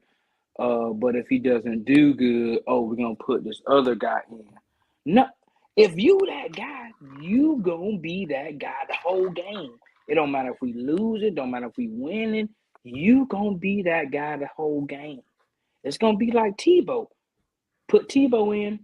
Hey, if we tied towards the fourth quarter, Tebow going to put us, he going to get it to Percy Harvin, or he going to run it or throw it to somebody else and get a touchdown. We're going to win the game. But you not doing that. You're not doing that. They got to put another quarterback in because, and not because you got injured. It's because you ain't playing good. It's not because you injured. It's because you're not playing good. So no, I don't know who's saying. I don't know. I ain't heard of it. But please do not put AR-15 in your mouth saying, he didn't know. Okay, yeah, he might be built like Cam Newton, but no, he is not. He is not Cam Newton. Cam Newton came from JUCO. Well, he was at the Florida Gators, got in trouble, went to JUCO, then came back and went to Auburn, and then won the national championship, and then he went to the NFL. AR is not the quarterback that you need for your team in NFL. He is not. He's not right now. He is probably going to be a backup for a while. If he gets to the NFL, he will be a backup for a while. He is not going to be no starter that you come out of camp and be like, oh, this is my no, it ain't happening, bro. It ain't happening. Yeah, that's all I got to say about that. But that's the thing about it, though, T. The fact is, if you want to draft him, you have to be somebody, who again, he's going to get better. He will get better coaching in the NFL. That goes without saying. But the thing is, some things, about quarterbacking just can't be taught. Accuracy is one of the toughest things to teach, and actually, playing quarterback. I think he can read the defense, but his accuracy just goes, from his accuracy is way too much, valleys and mountains. Though, like I said, he's not accurate, and the fact is, again, he's only had 1 year starting, and like Tariq said, somebody of his caliber should at least win you 8 games. Bro, he doesn't. If he doesn't do well in the game, he gets taken out, and then they put Jones in. They put Jones in. Jones in. No. If you the man. These are facts, Brian. These are facts. If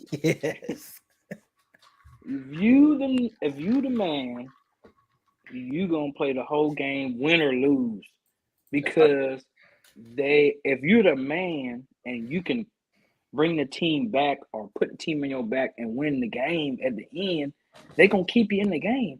They're not about to take you out the game for a whole series or 2-3 series because you're not playing good.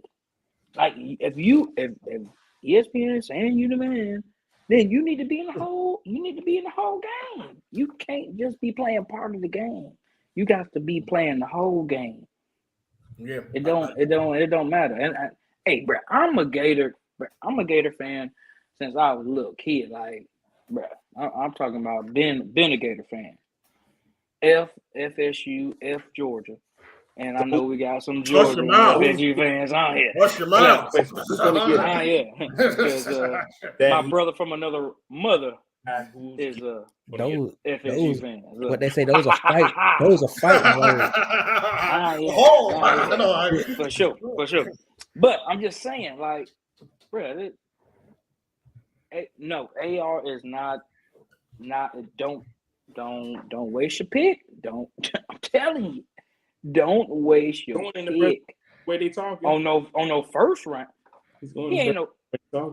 Hey, he ain't one of these. He ain't one of these. Please don't waste your pick on the first round on AR, bro. Please don't. On the first round, I need a quarterback. Who is going to be that person to get him?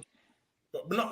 11, pick 12. Ronaldo. No. Before you touch on that, my bad for interrupting you though. I will say this though, man, because I saw somebody say that they'd rather see AR on the Falcons.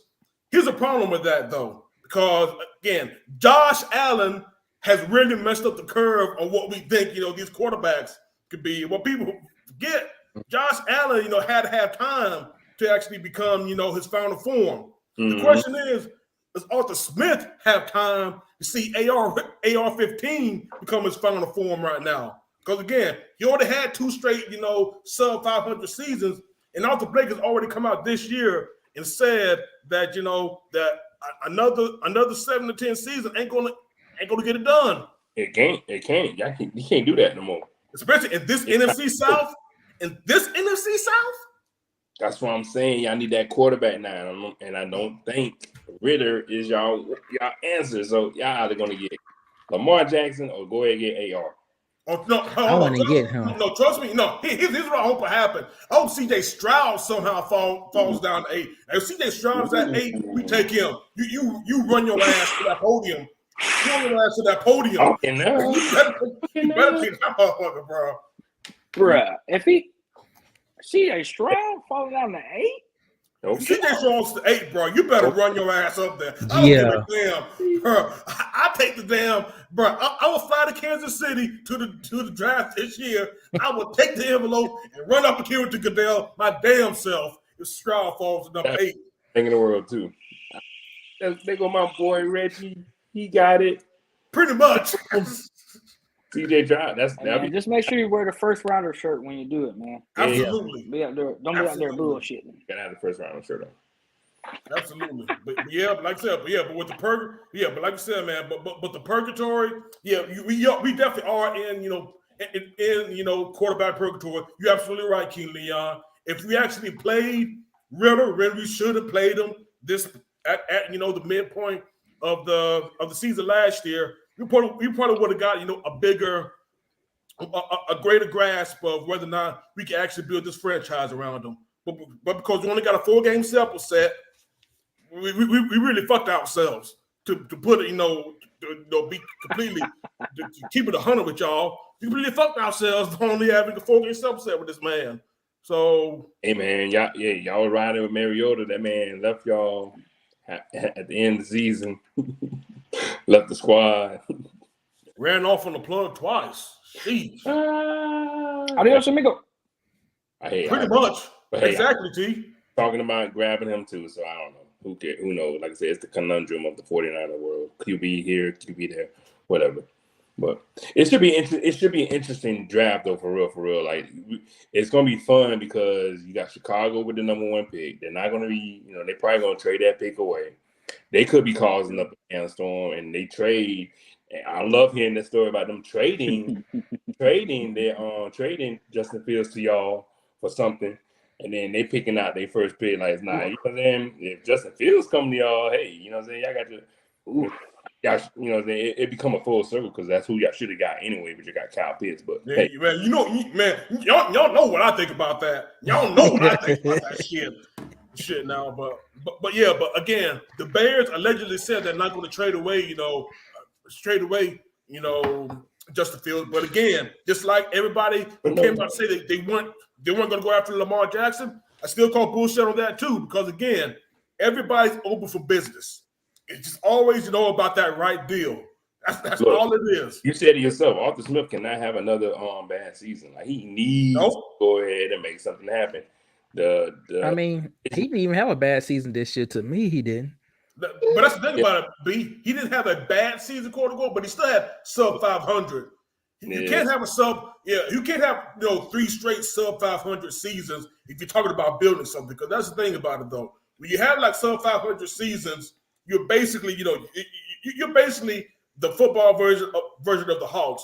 You're not bad enough to get a top 5 pick, but you're not good enough, to be a true playoff contender. So being a treadmill franchise is probably the worst thing to be in professional sports. And unfortunately, both major Atlanta teams are like on that treadmill right now.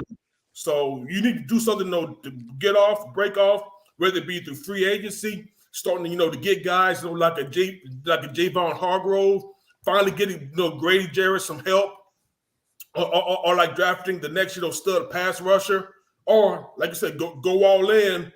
Maybe again the pipe dream of Lamar Jackson. I don't know, but you know what? You need to do something to make the team better. Because again, all you need.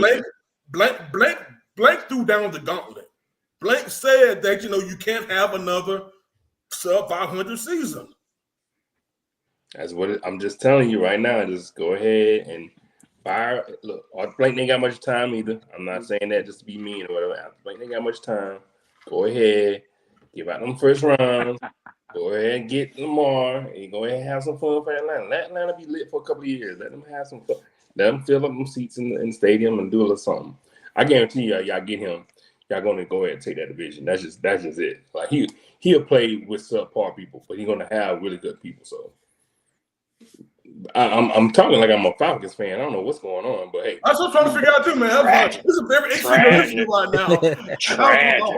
I don't know how. Bringing y'all guys. Giving y'all a lot of love tonight. I don't know what's going on. Bro, I mean, like, I know what's going on. Hey, man. You know what? We made you a believer, man. Hey, we showed you earlier last year. We made the impossible happen. We brought you over to the other side, Ronaldo. Yeah, man. Let's not bring that up at all. But hey, kudos to y'all for that. I'm gonna go ahead. Don't get Lamar at all. Let Lamar stay where he's at. Y'all stay. So there you go, bro.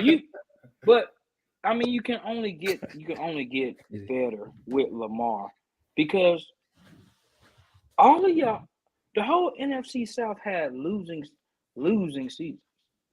Yes, they did. They were under 500. Yeah. And nobody's really getting if any you if you winning your division and you under 500, you're the division champs, but you under 500. Not bad at Your division is trash. Yeah, very trash. Absolutely. Dumpster Hey, trash. Landfill Brian trash. said it. Brian said it. It's a butt sauce division. He's absolutely right. So I mean, You're absolutely right, Brian. bruh, butt sauce, but that. No. Butt sauce. I don't know what that means. Yeah. I need him to come on and tell us what that means. But bruh, it's trash. It's trash. That's all I can say. Hey, That man. is like Hey, dumpster fire. let me give y'all another toast, man. Tonight, the 100th episode. Let's do another toast. Yeah. Hey, Keeping it 100. To answer OZ's question, your boy's sipping on rum and coke, man. I said the usual, man. I said nothing too fancy. I'm on that. Some Captain Morgan, man, and coke. I'm on that gentleman. This is you, OZ.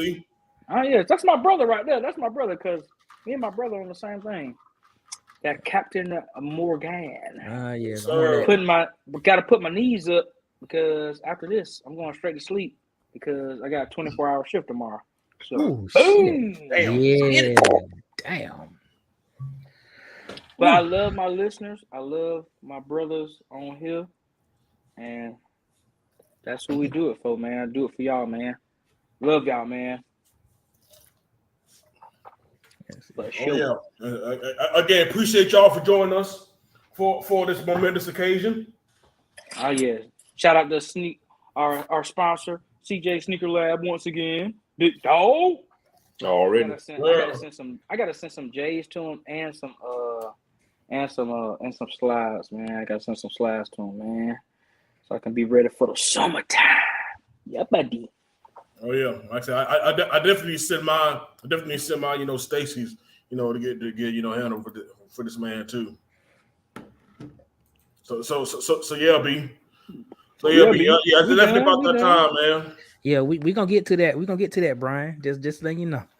But yes. Young Brian. Yeah, but yeah, man. But I definitely think we can definitely put a bow on this good conversation, though, man. Definitely, definitely appreciate the listeners to chiming in on this one too, man. This was definitely good. They going hard, man. They going hard. So y'all, man. Again, man. Tell your folks, man. Tell your folks we live. Tell your folks we live, man. Let's come and join us, man. This is a party. Boy, y'all, we lit for real up in this thing. So, but this is the 100th episode, and we had some favorite moments of the show.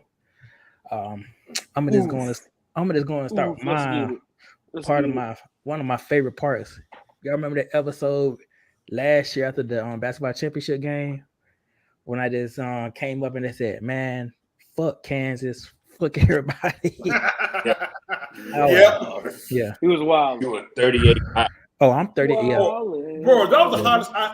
Bro, that was the hottest you've been on this podcast. Oh, yeah. Hot.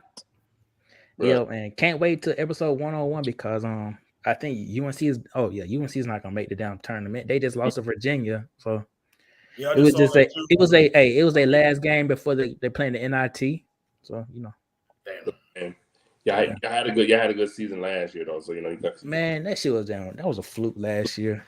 Like I said, trying to hear it. It all sum it up really, man. When they was playing Duke last week, and I was with Reggie.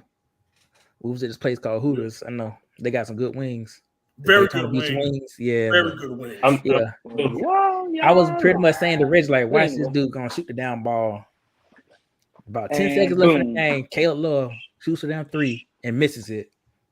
Duke rebounds it, scores it, make it like a 2-possession game. Duke ends up winning. That's a story of their season almost, but that moment though, man. That was a funny part too when I came in. They said, "Man, fuck Kansas, fuck everybody." You can't I was lit. Okay. Okay. Brian, get off the comments, man. Talking about This he like guy. those breaded wings. Get out of here. I bet you Get out do. of here. Brian be drunk before he get to Hooters, man. Coming off the golf course. I already know. Nah, B. y'all haven't seen Brian go ham. I've seen Brian go ham. I'm sure you have. That man, Especially when y'all won some games when y'all was at y'all spot. Oh, yeah, that was look. he lit. That's He lit over there for real. That's just a thing that comes with having being a 49er. You win, right? So that's how we celebrate. But yeah, Brian we like. Yes. Oh yeah. I believe Brian, man, we need you on the next episode, man. Quit playing around. Hold on. Brian was talking about, a first rounders meetup at Atlanta United game. And I'm definitely down for that, man. I'm definitely all the way down for that. I'm down for that too. Yeah, me It's too. so fun. I ain't gonna lie to y'all. Like that's just like a fun ass time. How long is the season? When does the season start? I think it just Started started. now. Yeah. And they gonna end until like December. So when's the you got regular plenty of time, T. You got plenty of time, T. Yeah. They still gonna be bumping in May? Oh, absolutely. Mhm. Absolutely. Let's set up something for May because I'm taking a vacay in May. Let's set up something for May. Set up a game in May because I'm gonna be as long as it's not between the 18th and the 23rd will be good. All right. There it is. Gotta look at my schedule and see if that works or not. But yeah. I'm blacked out on the 18th and the 23rd. But anything before or after that, I'll be good to go. Yeah, that's cool. I feel like Brian's gonna give us the sweets. So you know what I'm saying, the way he's talking, he got like sweets or something. That's what it sounds like. That's exactly sweet. what it sounds like. Bring that out there. Yeah. Man. You trying to be a sponsor, what? Brian, of the first rounders? I never. See, he ain't ready. Hey man, let's get some of that Twitch money, Brian. Damn, man. Yes. That Twitch. Let's get $2-3, man. Damn, we could. I don't know, man. I don't know what we could do with $2 or $3, but hey, let's see how much money you got. Hey, we'll find something. We definitely found something though. Shit. Yeah. I found something. Shoot. Yo, King Leon, man. What's your favorite moment so far? All right, man. I got two moments. I got two favorite. One was when we did the episode on. I think, and we need to bring some more of these episodes back, man. We did the episode on reviewing Space Jam Legacy. Yeah, that was dope. We definitely need to bring some of those back. I'm glad you said that.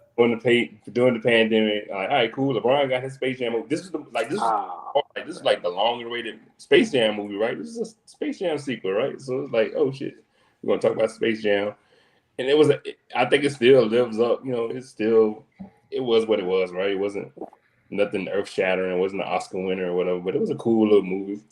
And folks can go back on the episode and hear our review on it. It was pretty cool.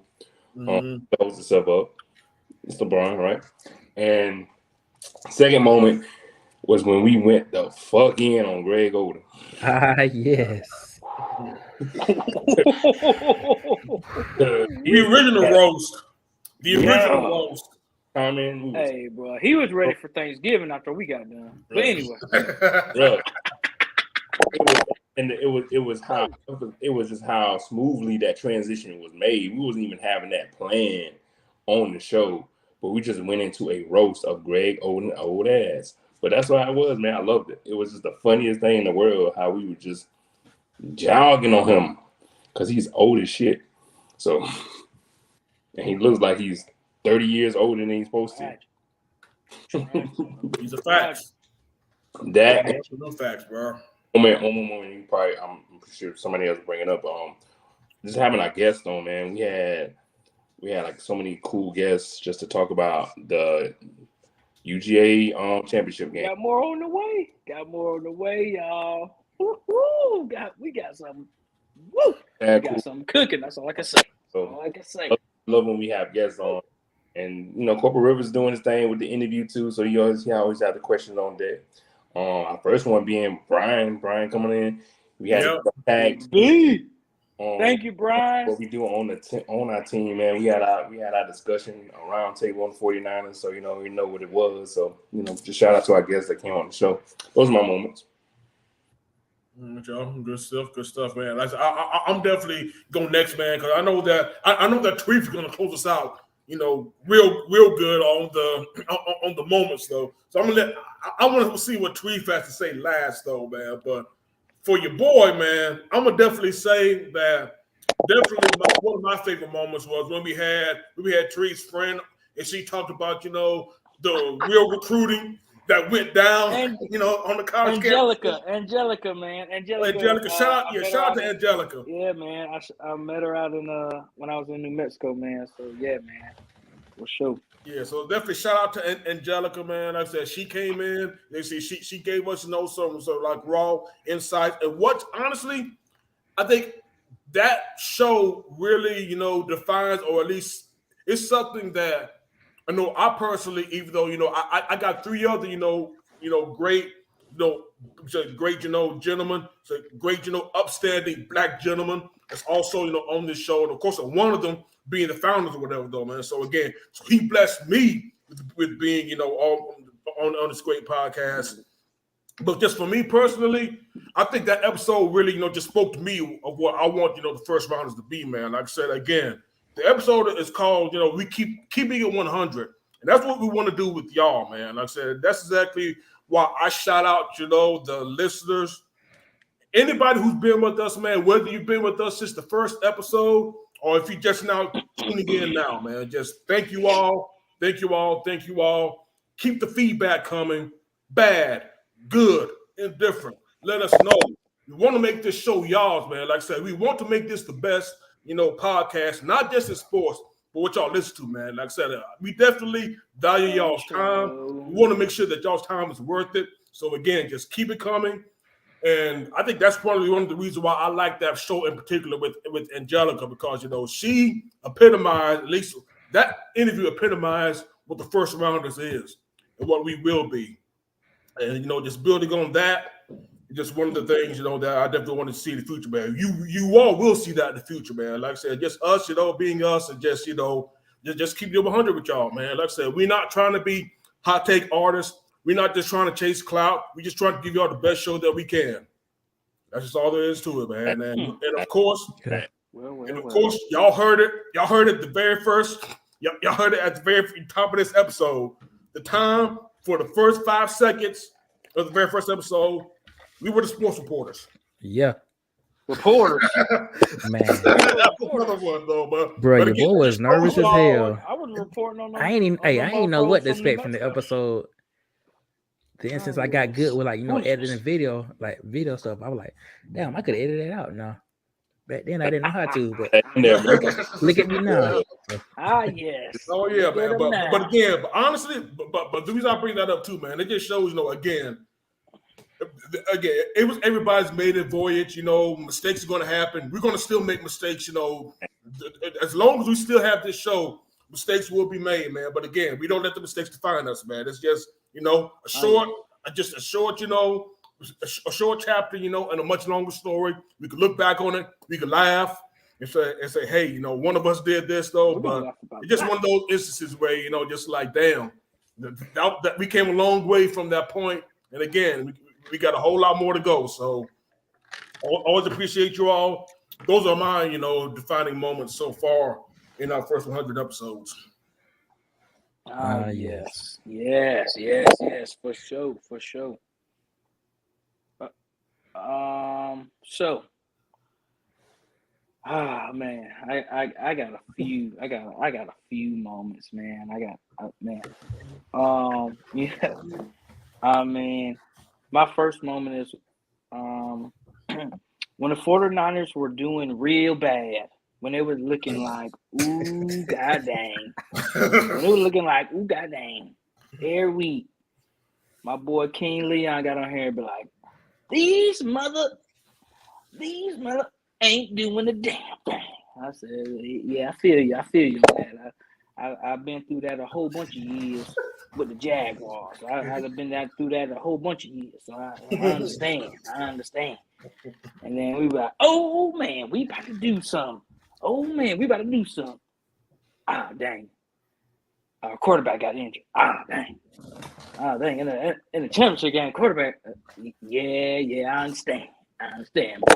But those episodes when King Leon got on here and was talking about ranting about them 49ers, boy, I just sat back and was like, yeah, I know the feeling.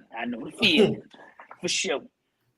That episode when we was talking about good old Mr. Catfish from Notre Dame. Ah, yes. Yes.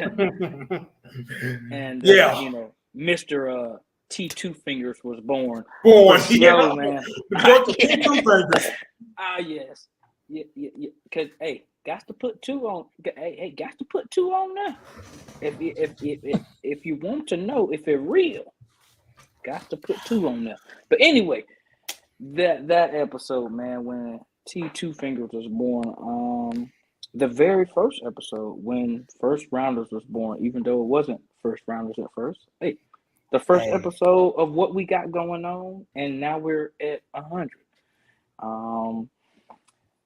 The episode. Oh, all the interview episodes when we had our special guest on, when we had guests on, all those episodes, man, all those episodes when I was able to interview our guests and dive deeper into what they do in sports and what they do for a living. Especially that episode when we talked to the football coach. He had coached in high school and in college, and just getting that different perspective. Shout out to David Wheeler. Yeah, man. Getting that different perspective from the coaching standpoint, and I asked him straight up, hey, did you have any dealings with parents, man? And he was like, yeah, I definitely did. I definitely did with parents, with PT, but or getting playing time for their son. But you know what? Your son sucks, so he ain't gonna get no playing for the anybody get that. Cold world. If you wanna fight about it, hey, let's meet outside. Meet you outside. But man, just the interviews. I love doing the interviews, man. I've been just studying other podcasts, and I love doing the interviews, being able to talk to them about why they doing what they're doing now, what they started out doing, and how their transition was to do what they're doing now, and making a lifelong influence on the kids that they're coaching. Just to tease, we got a guy that we went to school with, man. We went to college with. All of us went to Georgia Southern, and he has been doing his thing in coaching, and he's got a head coaching job. He just got offered, and he's gonna be working with a Savannah high school. But that's just a tease, man. We're gonna have him on very shortly. It's not gonna be a regular, it's not gonna be a regular podcast. That's all I'm gonna say about that. But we're gonna have him on very shortly.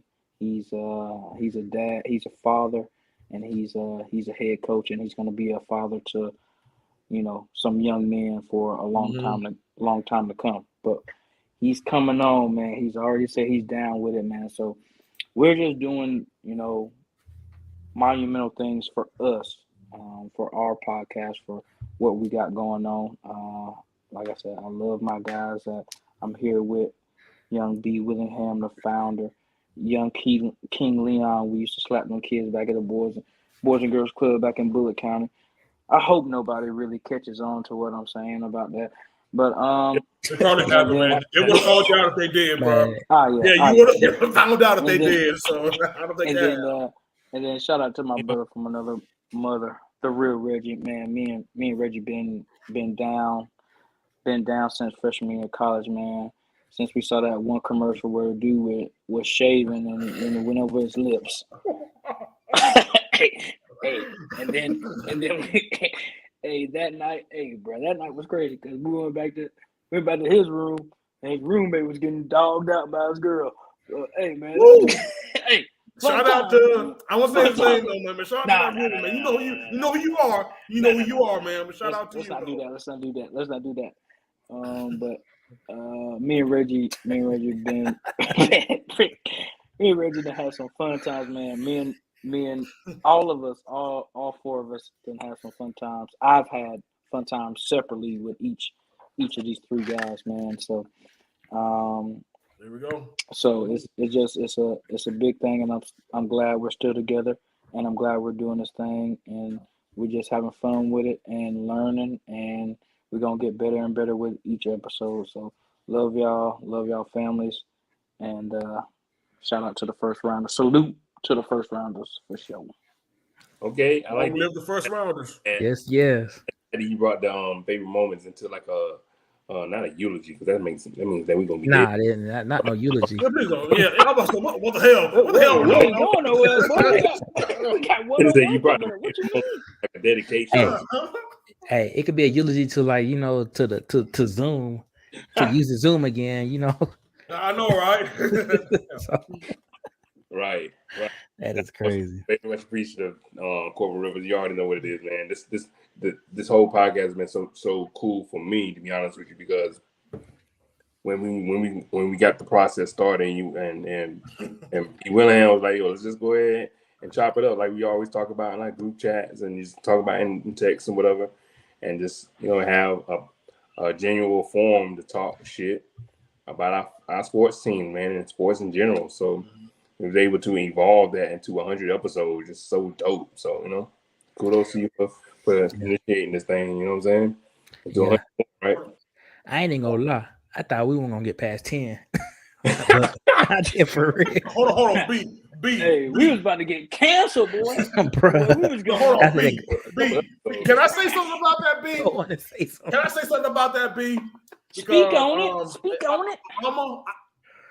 As somebody who was, if y'all don't know, before the first rounders, I actually had another podcast with another one of my boys. Again, shout out to Young Smuff, and shout out to Dr. Odash Demetrius, man. He told me he's actually going to be on the show. I don't know if he's in the comments now though. He came through. Yeah. So shout out to the Armbar Chronicles. That was the first actual podcast that I was on before then. But we've been so infrequent that a lot of people thought that the Armbar Chronicles, we don't do it no more.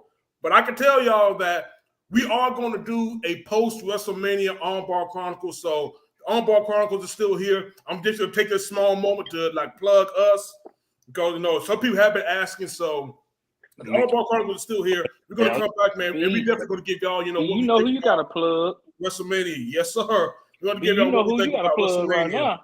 Might as well get it in. Yes. Absolutely. Yes. But again, but to B's point, if anybody knows about at least if not outright canceled, but infrequent podcasts, it's your boy The Real Rich. So like I said, we all thought we were going to be on that same road though. But hey, again, it just shows you what sticking to it, really looks like. And honestly, I actually had this is a moment of clarity, moment of, it's a moment of transparency from your boy. That was one of the things I was actually, apprehensive about, joining this podcast, because I just had no idea if I could actually, keep the schedule that, B wanted us to keep in order to make this podcast what it is now, in order for the vision to really play out. I didn't think that I could do my part to actually, help in that. And if I didn't think I could, give close to 100%, I didn't want to become a part of it, because I think it would actually, bring B down. It would bring King Leon down. It would bring T down. And I didn't want to be the anchor, in this group if I couldn't, give what I could give. But again, just, stick to it. For anybody else who wants to actually, do something like we're doing, just stick to it, you all. Just stick to it. And I want to say that even Kev on stage, with the famous, YouTube Instagrammer, he's on social media. If you're on social media, you probably know who Kev on stage is. But he pretty much said that the benchmark is 100 episodes for a podcast. And so we're here. And again, I'm glad that we're here. And I'm glad that, that I'm doing it with my boys. And like King Leon said, we're talking cash shit about shit that we love. I mean, what's better? So again, that's the thing. Just stick to it. Stick to it, and just make the best out of it. Like I said, it's not going to come overnight, but again, you need to start somewhere. You need to start somewhere, and again, focus on you and making making your podcast, make your platform about you. Pour into it as much. You need to pour into it what you want to see come out of it, because if you don't, then you're only limited by your vision. If your vision is limitless, then hey, then you can definitely go as far as you want to. You only helping yourself, so that's my also advice on that too. So yeah, good job. Let's go. Well said, man. Like I said, I just appreciate y'all boys just being a part of this, because like I said, I couldn't have did all this without you guys, man. So yeah, Roger that, big dog. It's so much shit I can down talk, but man, just doing it by myself just ain't right. But yeah. All right. All right, y'all. All right, y'all ready for the interview? Y'all ready? Because we got some. Oh yeah, I'm seeing some of the questions. Y'all know I got to do the interview. All right, then. Y'all ready? Yeah, let's go. Interview. Okay. Right, for the first question, it says, "What sport do you wish you were more familiar with?" And that's coming from Brian. I'm gonna shoot it to King Leon, then Reggie, and then B Willingham. What sport I want to be more familiar with? Yeah. Interesting. I feel like I know all the sports except for one. But which one would you want to be more familiar with? You want to be like you're. I would say volleyball. Oh, you're gonna get in trouble about that, but okay. I'm just sitting there, bro. Hey, y'all, I'm just sitting there, y'all. I'm just chilling right now. Yeah. We're gonna get in trouble about that. Actually, you know what? Since I'm not in a committed relationship, I'll say it. You damn right, King Leon. You damn right. That's him familiar with the volleyball. Touche. I ain't gonna ask no more questions about that. Hey, I'm gonna have a better answer. I'm gonna just say, I'm gonna say hockey and maybe lacrosse. Of course you say hockey. Of course you know. That's still a sport. Ain't got a damn jersey. Ain't hockey, been on no rollerblades. I'm telling you, hockey. If you go to like a live event, those hockey games be lit. From what I heard, but I don't know. Shout out to the Columbus. It sounds like we got hashtag get Brandon and King Leon to a hockey game. Hey, I want to see the Boston Bruins play. Yeah, especially that's the main thing. Hey, listeners, y'all gonna help us on this. We're gonna send King Leon to a hockey game, and you know what? Atlanta has announced that they might get another, hockey franchise the next 2 years. So guess what? It's bringing back the Atlanta Thrashers. Yeah. And it might be the Thrashers again. That's a funny thing. They about need to bring it might be the Thrashers again. So we're gonna take King Leon to a Thrashers game. Once they come back to the ATL, though, what do y'all say? I'm down. I'm all for it. I'm all for it. Ask that arena to whatever's next door to it and just eat some pork. Nah, dog. No. We're going to an NHL game. We ain't going to no amateur game. Our boy Rico Wilder. But anyway. You talking about Reggie, you talking about Columbus Cottonmouths. Oh yeah, that's what I'm saying, man. Shout out to the Cottonmouth, bro. You already know. Tragic. I've been to. I ain't gonna lie. I've been to one game. But anyway. Reggie, what was yours? What was yours? Oh, what up? Are you talking about me? Yeah, what was your sport brother? That you? Huh? Yeah, luge. Because them motherfuckers, we shoot the fuck out of that ice. That's not what I'm about, bro. Didn't we have that, bro? Didn't we talk about the you doing boy, you going back on the movie, on the Disney movie? That's what you. Boy, you wildin'. Okay. What is the movie? They ain't made this movie about luge, brother. You probably think about Cool Runnings. I'm not talking about Cool Runnings. I'm talking about them throwing that big ass weight across the ice and them sweeping the ice, sweeping in front of that weight. Keep that motherfucker going. Oh, that's what you want to get into. That's what you want to get into. The janitors. That's the janitor's job, man. Man, look. I said kind of joke about that. Like it was somebody like that worked in the janitor as a janitor that does that job good or something. I don't know. That push the broom. They push the brooms. How they can do the luge. Dang, Ronaldo. I didn't know. I don't know what it is. It's just something about them sweeping the fuck out of that ice. This has me like, damn, they be getting the fuck into it, y'all. Yeah, I don't know what it is. Again, that's sport. That's competitiveness, bro. If y'all want to see competitiveness, hey, Brian said it's curling.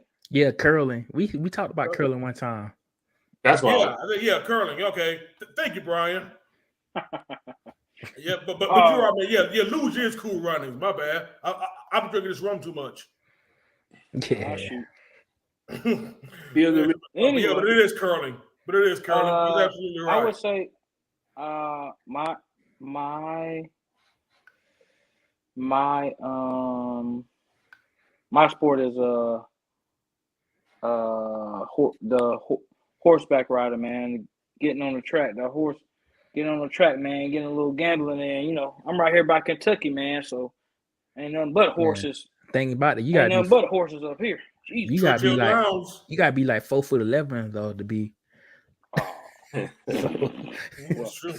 I ain't going down in height unless I sign up for airborne. So yeah, and your boy ain't doing that. You gotta be this tall to ride this ride. Shoot.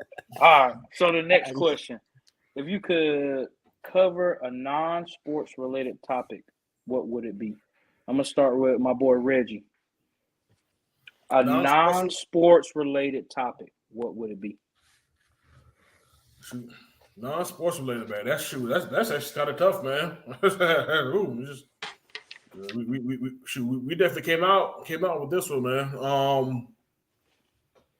I think non-sports related, I would probably say, you know what? I'm not going to steal King Leon's thunder because I think I probably know exactly what he would say. Really? Me too. Really?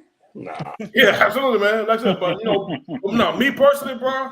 I said I'm definitely getting back to the gaming thing again, man. Like I said, man, I definitely need to get Brian. I need to get your gamer tag, Brian, man, and let's get some crossplay going, bro. So yeah, man. Like I said, I'm definitely get the games going, man. There's definitely some games, that I'm looking forward to, man. That Resident Evil 4 is looking, real good right now. I could go other, entertainment avenues though, but like I said, I don't want to step on King Leon's, toes though. So I'm just go with, the gaming aspect right now, man. So like I said, I could definitely, shit. Like I said, man, I'm still in that God of War Ragnarok right now. I'm still, just, finding, things, unlocking things. And I'm probably going to try, to give me God of War difficulty. Probably after I come back from this vacation, probably get into the God of War difficulty, man. So yes, sir. Hey, don't forget about The Last of Us, man. That's a good game too. I'm thinking about replaying that. I might do it. I might replay The Last of Us, bro. And look, I might replay The Last of Us. Look, that show is an indicator for you. That's all I'm saying. Absolutely. Hell, I might even do 2 again. I might even play 2 again, man. So yeah, I'm probably gonna do all of it. Yeah, I like the gaming topic for real. That's a good one. I mean, what? I guess since y'all all know, what would y'all think mine would be? Man, yours would be something with movies. Yeah, movies. He's been trying to front on us like we wouldn't know, y'all. Come on, front on us like we wouldn't know. Come on, wow. Yeah, man. Really, bro? This man hilarious, yo. I would talk to y'all about movies all day. We know. Hoping to get a sports episode in soon, for real.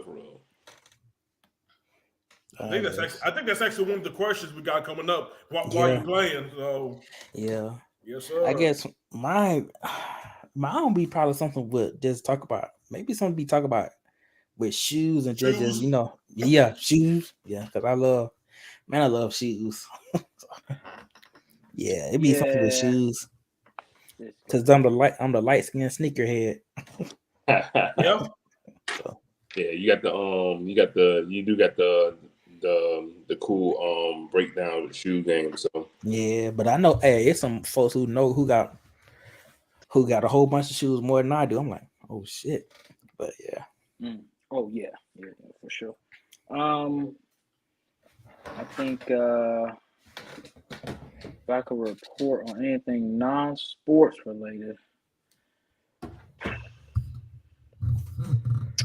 will probably be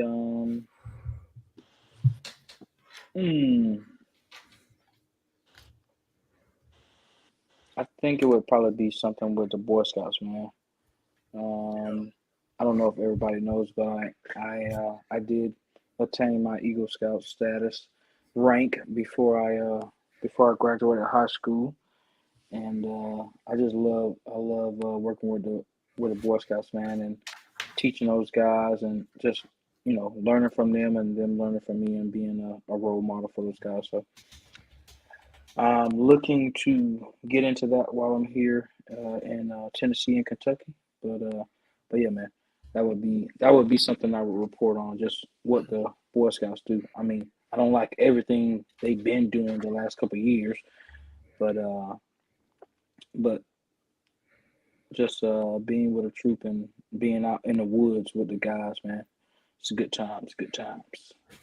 So hold on, G. The next one, I don't know if you're going to say this one, though, man, but one of these sticks out, man, asking us what our majors are in college because they're glad to see positive black men. Yeah. That's definitely one, again, get a little personal, for our listeners, man. Again, I only see Facebook using from my vantage point. Like I said, I want to actually, put a name to it. Just, give them, a shout out, for putting that out there, so definitely, appreciate it. Yes. Go ahead, Reg. Go ahead with the answer. Oh, shoot. Me, personally, man, like I said, again, I am a proud graduate of Georgia Southern University. University. The real GSU. Yep, the real GSU, absolutely. And I got my bachelor's in political science, rather, from Georgia Southern University, and I also got a master's degree from the University of West Georgia in public administration, and that's pretty much what my job is in now, man. I work for a government agency, pretty much in a project management role. So again, I paid a lot of money for this degree, so I'm trying to put them to use as best as I can, though.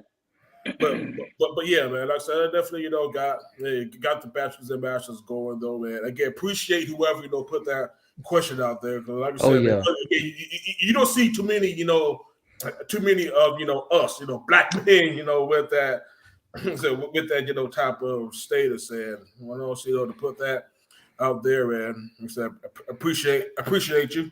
Congratulations, man. Like I said, again, my folks, my parents have always, just preached to me the importance of education, man. I would definitely, I definitely, tell anybody the same, man. I try to, pour into anybody else who will listen. Not saying that, the college game is for everybody, though, but again, please definitely, again, it doesn't hurt to read the book. Just read.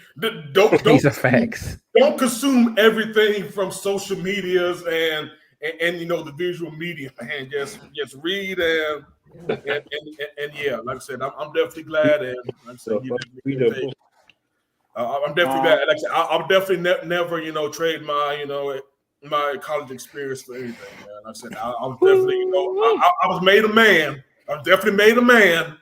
I was made a man. I was definitely certain experiences, though, man. Again, it's not just about the books. It's about the well-rounded facet as well, though. Because again, because we already know your T. Hey, Hold on, your T. Nothing will make you a man walking from walking from Brandon Hall to the Blockbuster in Statesboro. If you know, you know. I'm gonna speak my If you know, you know. Ooh-wee. If you Bruh. know, you know. That's a good one. Damn. Whoa, that's a good Yeah. Hey, that was the strong freshman leg, boy. Yes. Yep. Yes, it was. Yes, it was. Bruh. Anyway, all right, B. All right, Yeah, B. What I you was- got, man? What you on? Yeah, I actually got a associate's degree from Athens Tech in microcomputer specialist. Then I went to Georgia Southern and got my degree in information technology right now. Mm. Yeah, so right now I'm working Okay. for the government. You know, Ah, yes. 10 years strong right there. So, you know. G-O-V. Yeah, so you know, Boy vested. I mean, then me, you know, kind of growing up in like a country area, you know, they expect people like me to, you know, be either in jail or, you know, just in jail or just being up making nothing out of yourself. So I didn't want to be that. I didn't want to be that statistic. So I just had to, you know, after I left Athens Tech, I had to go to Georgia Southern and get a bachelor's degree. And then, I mean, when after I graduated, I struggled for about a couple of years, and then, you know, here I am, got a job offer, you know, 10 years strong, got a podcast. Look at me now. So, you know, Got yeah. a wife and a kid. Father, grew up in husband. grew up in Madison County, Georgia.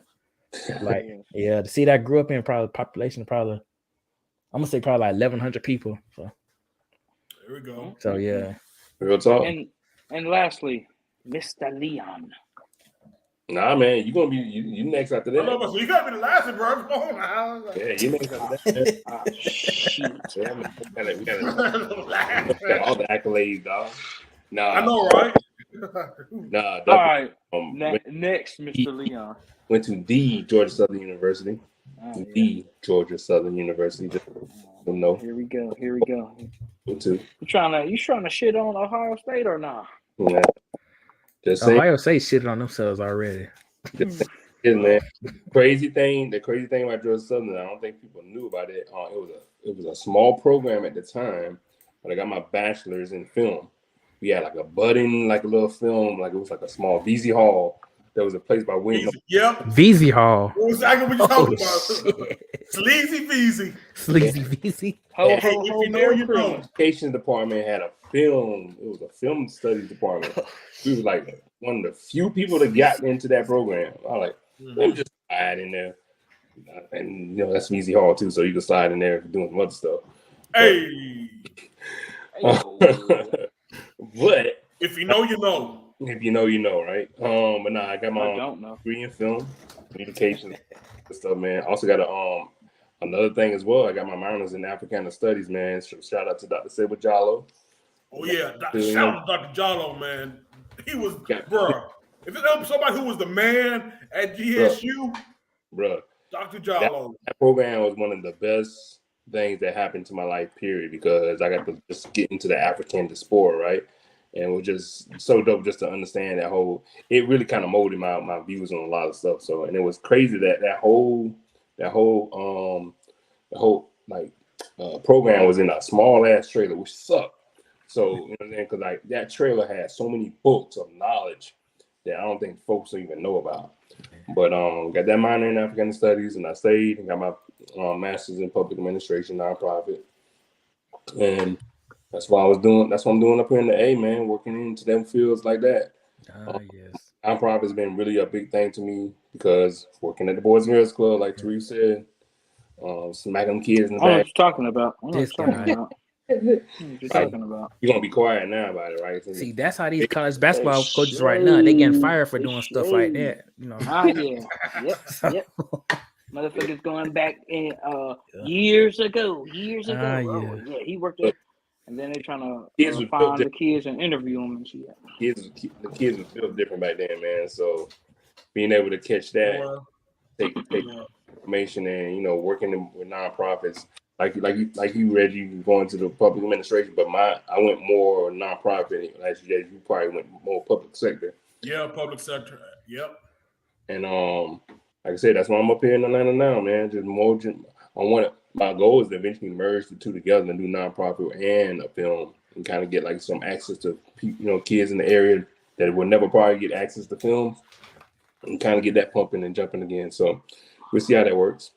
Yeah, I'm pretty sure you'll find the next Tyler Perry. Or just go find Tyler Perry as some Bruh. Oh yes, Yeah. but Mr. trying to let him know that I could do that. I could do the thing for him. Yeah, man, y'all remember what was that? I know a good friend of the show. That man Jesse Scott used to talk about the FEMA building at Georgia Southern. Was that called the was that called was it the Forest Drive building? Yeah, the Forest Drive. Hey, man, Jesse called that the FEMA building. Like, damn. Forest Drive, man. Forest Drive building was I think had some of the other stuff that is that place still exist? It's built up now. It's a whole nother damn. It's a big ass building now. It's a big ass trailer now. It's actually building. Come on, man. Come on, man. Crazy. Everything. I don't know when the last time you've been down to Statesboro, but I haven't been in about probably like a couple of years or so. Everything around Georgia Southern is built up. It ain't no trailers. Oh yeah. There ain't no trailers. That's for sure. But it ain't like 10 miles apart like some school up in downtown Atlanta. So well, but that's another story. Oh shoot. Yes, the real GSU is down in Statesboro for sure. Yes, I was IT at good old Georgia Southern, and then once I moved away, and then got into the Army, I switched over to IT and communications with New Mexico State University. So that's what I'm working on now. Good old online. Those hazing folks. Yeah, that's another subject. Oof. Yeah, doing. Hey man, they're doing. I don't know about that, man. All my stuff is online. I ain't never been on. I mean, I've been on campus, but I ain't never been on campus for a class. So, yeah. But yeah, man, that's what I'm doing right now, man, and loving it, man, loving it, and good old Army paying for it. So I should be done here within the next year, and hey, man, move on to bigger and better things within the Army, man. But as I hope everybody knows by now, I'm in the Army. You are? U.S. Army. I'm a soldier, and I'm a junior NCO right now, so I have some soldiers under me, and just trying to help out the young guys, man. Everybody thinks I'm a secret agent at my at this new unit that I'm at because I'm older than mostly everybody. Shit, we think you're a secret agent. T, what you talking about? He probably is. So yeah, man. They call me CID out here, man, and that's the CID is the secret agent.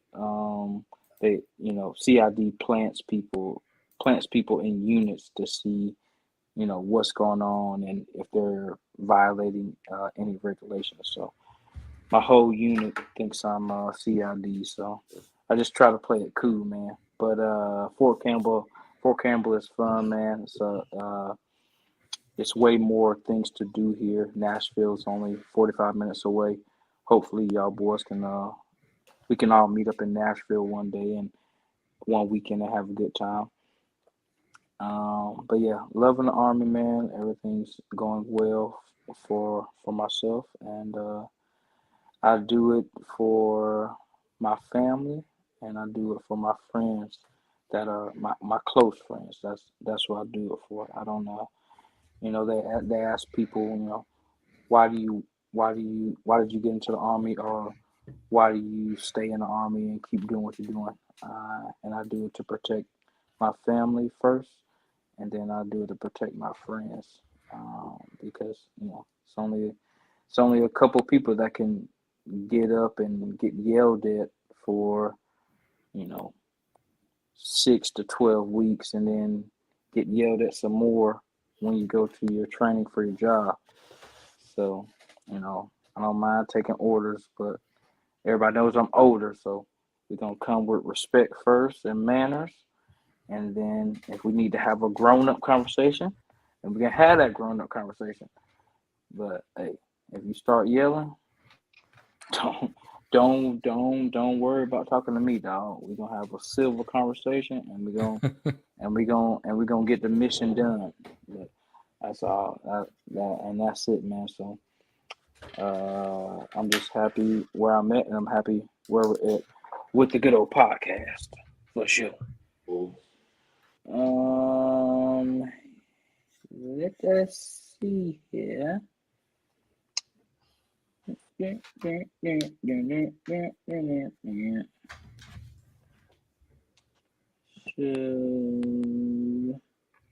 see. Oh Lord, somebody talking about the blue flame on here, man. What's going on? Yeah. That's tripping, brother. I'm going to the blue flame. But just let favorite sports movie or show, Oh. And that'll be the last question. Okay. Whoever wants to answer first. Favorite sports movie or show? That's easy. Man, it's hard because I got so many favorite shows I like to watch. I'm definitely taking my movie too, man. But I would definitely want to have my fellow first rounders answer first. Yeah. My favorite sports movie is Any Given Sunday. That's a good one. Yeah. Mine is Demon. I like Coach Carter.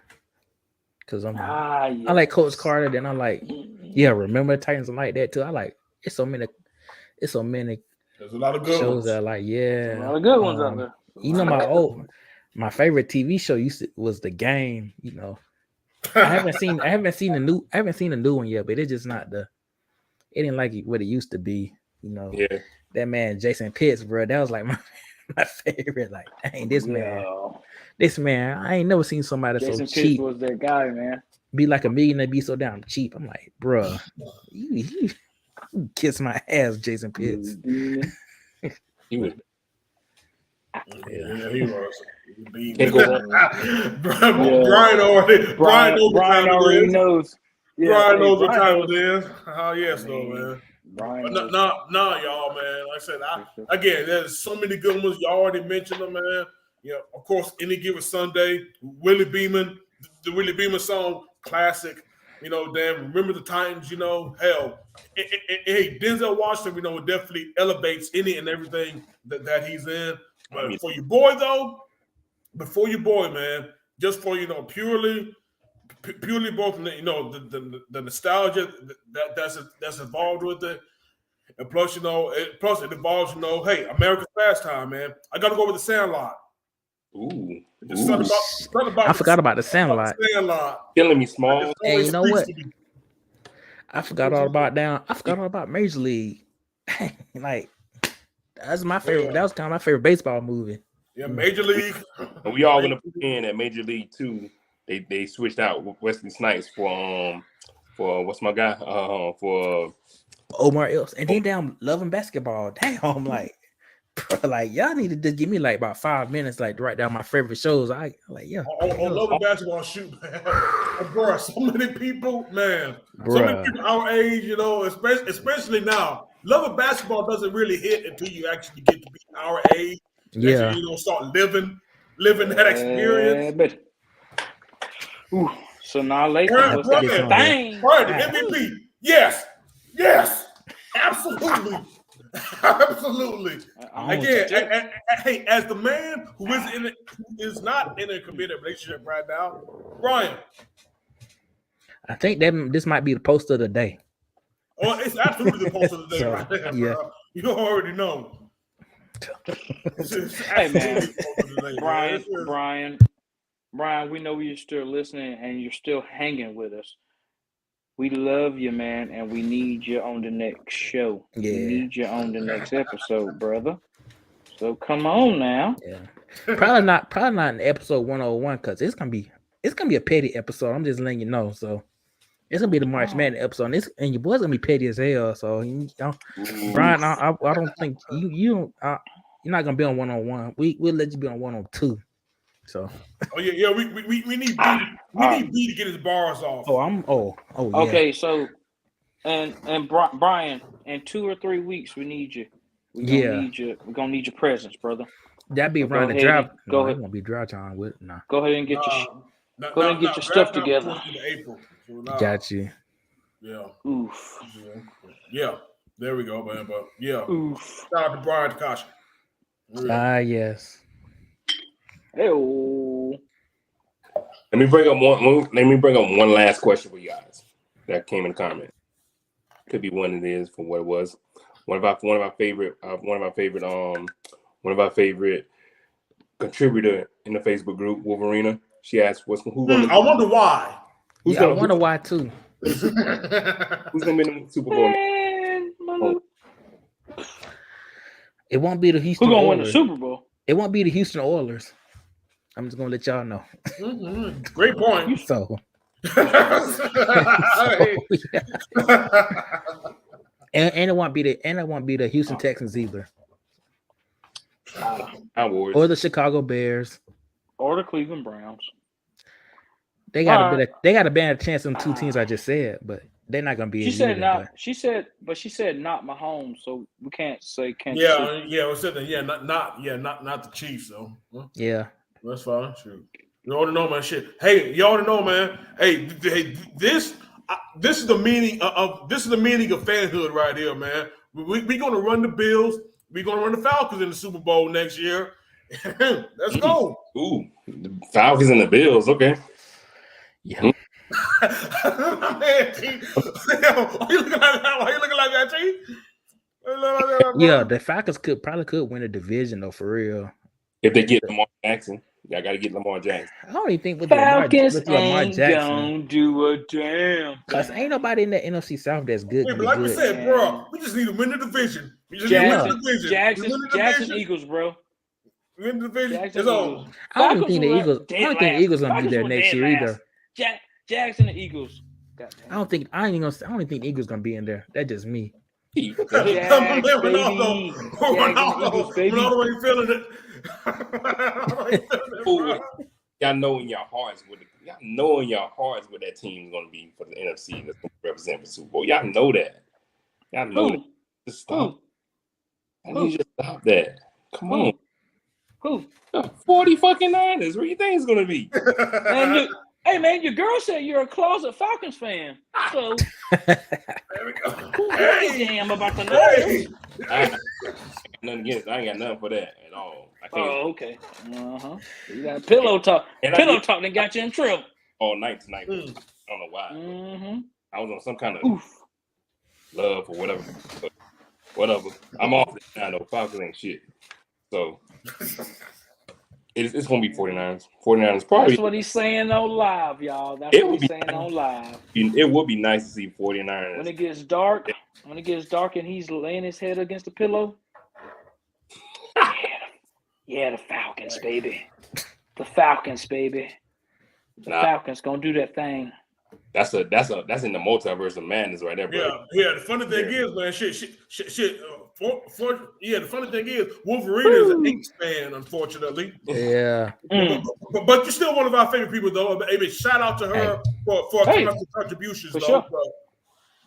But again, Derek Carr ain't gonna save y'all. I'm just gonna say that. Hey, do she know who Ahmad Brooks is? No, she ain't on. She ain't on. Let's say yeah. Yo, Brian. Or Kyle Turley. Hey, Ronaldo, Brian going in on you. Hell, can you tell us who Deuce McAllister? No, Deuce McAllister. You tell me who Deuce McAllister is. Yeah, you initiated. Hey, Ronaldo, Brian going in on you, dog. Yeah, I mean, this man is bringing up. Oh man. That was wild, man. We Yo. Supposed to be with me, bro. You a fellow Niner. You can't be talking about. He sure is, man. Boy, he ran the bus over you, dogs. This man said, "Lay my head on my pillow." Hey, man, shout out to Tony. Ah, yes. Woo, boy. Whew. Wow. You talking about backing the bus over you, bro? Ain't going to the Super Bowl. So sorry, Reggie. This is what it is. We still got unfinished business to do. I mean, hey. You back in about opinions. That's a great thing about opinions, man. You can believe whatever you want. Yeah. We can agree to disagree, but you already know, man. Dirty Birds and the Bills. You got Johnson. Hey, y'all gonna still have Johnson? Who? Y'all. Johnson. Oh shit! That damn dude, still in came in at the NFC Championship game. That man still in the somewhere. He probably. He did not get on the plane back. Where he on the streets in Philadelphia right now. He's shit. On the streets? How you on the streets? How you on the streets? He didn't come back with a team plane. That's what Ronaldo's saying. By Bruce Springsteen called Streets of Philadelphia. That's shit. Yo, y'all left him in Philly now. Hey. Damn, that's messed up, man. Y'all stupid, man. Yeah, man. Y'all. You bringing up hardness, but yeah, that's my predictions. 49. Whoever else in the AFC doesn't matter. 49ers. Yes. And we win. Damn. But man, let's get on to our our favorite part of the show, man. The Pinhead of the week. But this one is sponsored by Josh. Not Josh, but what's the guy's name? Quinten Dormady. Cormier. Hey, like I said, I don't even know the guy's name. I don't even look at XFL. I would have not known this if it would have popped up on Facebook. So, but this man really is gonna just give out the playbook to the other team, bro. Like, what the hell he had going on with that? Collusion.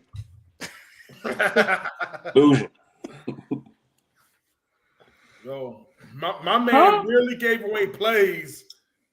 He gave what? He was giving plays out. I don't know why, but yeah. They released him, but I think they reinstated him, but I don't. But you're not no, bro, no, hell no. How you gonna? No. There's no way you coming on. If I know that you give out the playbook to the other team, I am not about to have you on my team. There's no way. There is no way. Like, hey, Reggie, you already know there is no option when we. There is no option. But what the hell, dog? There is no way I'm gonna let you play for me, and you giving out plays to the other team. There's no way. It ain't no reinstating. I don't care. Money. Take your ass to CFL, dog. Like you not like about to play. It's the XFL. Yeah, but it's not even Arena Football League. Oh Lord. I mean, it ain't. It ain't the lingerie. A presentation. It ain't the lingerie football league. That's what it ain't. Damn, that's still going on. Yeah, and some attributes. Yeah, oh my gosh. Yeah. There we go. But anyway, just saying, they ain't giving out plays, or they ain't giving out plays in that crap football league that Johnny Manziel and T.O. played in. Didn't Johnny Manziel smoke the cigarette after that? He probably smoked the whole J after that. What do you mean? Johnny Manziel. The whole J. He smoked the whole blunt after that game. Johnny Manziel. And probably before. That shit still going on. Johnny Manziel. Yeah, he's still. I know. Hold on, Johnny Football and Terrell Owens. Who would have thought the combination? Hey, he's a genetic freak like Scott Steiner. All my freaks, holla if you hear me. Yes, 6-6 third chance of winning the XFL game. All of his freaks are putting a mic to their throat to holler. But anyway, damn.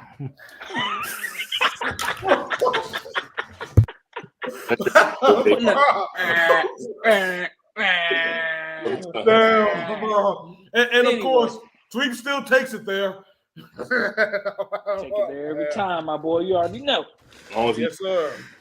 No, but here it is though, man. But to catch up some of our listeners who are still with us, if you all are, congratulations to y'all, man. We have to admit This has been a long ass episode. It really has. It's a good ass episode though. It's a great episode. Yeah, it's been great, by the way, though. But yeah, Quinten Dormady, the Guardians' backup QB, has been giving his team's offensive plays to their opponents. And after he was cut by his team earlier this week, the XFL reinstated Dormady today. And I think, I know exactly when this Deadspin article came out, though. But he was cut by the Orlando Guardians for, again, giving out his team's playbook or whatever. And according to a statement from the XFL Vice President of Communications, Jeff Altstander, the league is actively reviewing a personnel issue regarding a player on the Orlando Guardians who was released from the team yesterday afternoon. The statement continued, additional information on the situation was brought to the attention of the league overnight, and the league has reinstated the player while it conducts a formal investigation into the issue. The situation is under review, and we will share more details regarding the findings as appropriate. Again, y'all, but for real though, again, this is the XFL we're talking about. Right. And you giving out plays. Right. That's the funny thing about it, bro. That's the thing I can't get over. This is the XFL. The coaches are mic'd up. Like if you watch a game, the coaches and the quarterback is mic'd up. So they calling plays across to them, on the TV screen. So I mean, it won't be put it past somebody that they didn't hear what they talking about. But for you to be giving out playbooks in the XFL, bro, the hell? I feel like whatever, dog. XFL ain't shit, so whatever. No, it ain't. But it's just another opportunity to just roast somebody. Right. Oh yeah, I mean, yes. He dumb as hell. If I'm playing on if I got the blessing and the opportunity to play some type of football or play some type of sport and get paid for it, I'm not going to give out my team's playbook to anybody. I don't care if it's amateur. I don't care if it's big league. I don't care what team it is. I'm not going to give out my team's playbook to the opponent. No, I'm not doing that. So it don't matter it don't matter what sport it is. It don't matter.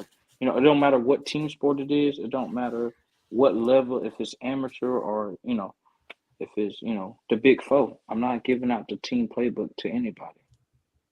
Like that's not how it goes. That's not how it goes when you play a team sport. That's not how it goes. It's just not how it goes at all. And I done played team sports since I was a little kid till I was in fucking college. So and been playing team sports in the Army. And yeah, that's not how it goes. It's not you. And I'd have been the head coach of my unit's basketball team, and I'm not going up to the other head coach like, hey, we gonna do this.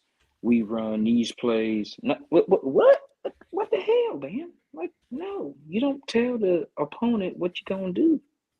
How you expect to win if you gonna do that shit? But anyway, Pinhead of the week to that Dormady, Hormandy.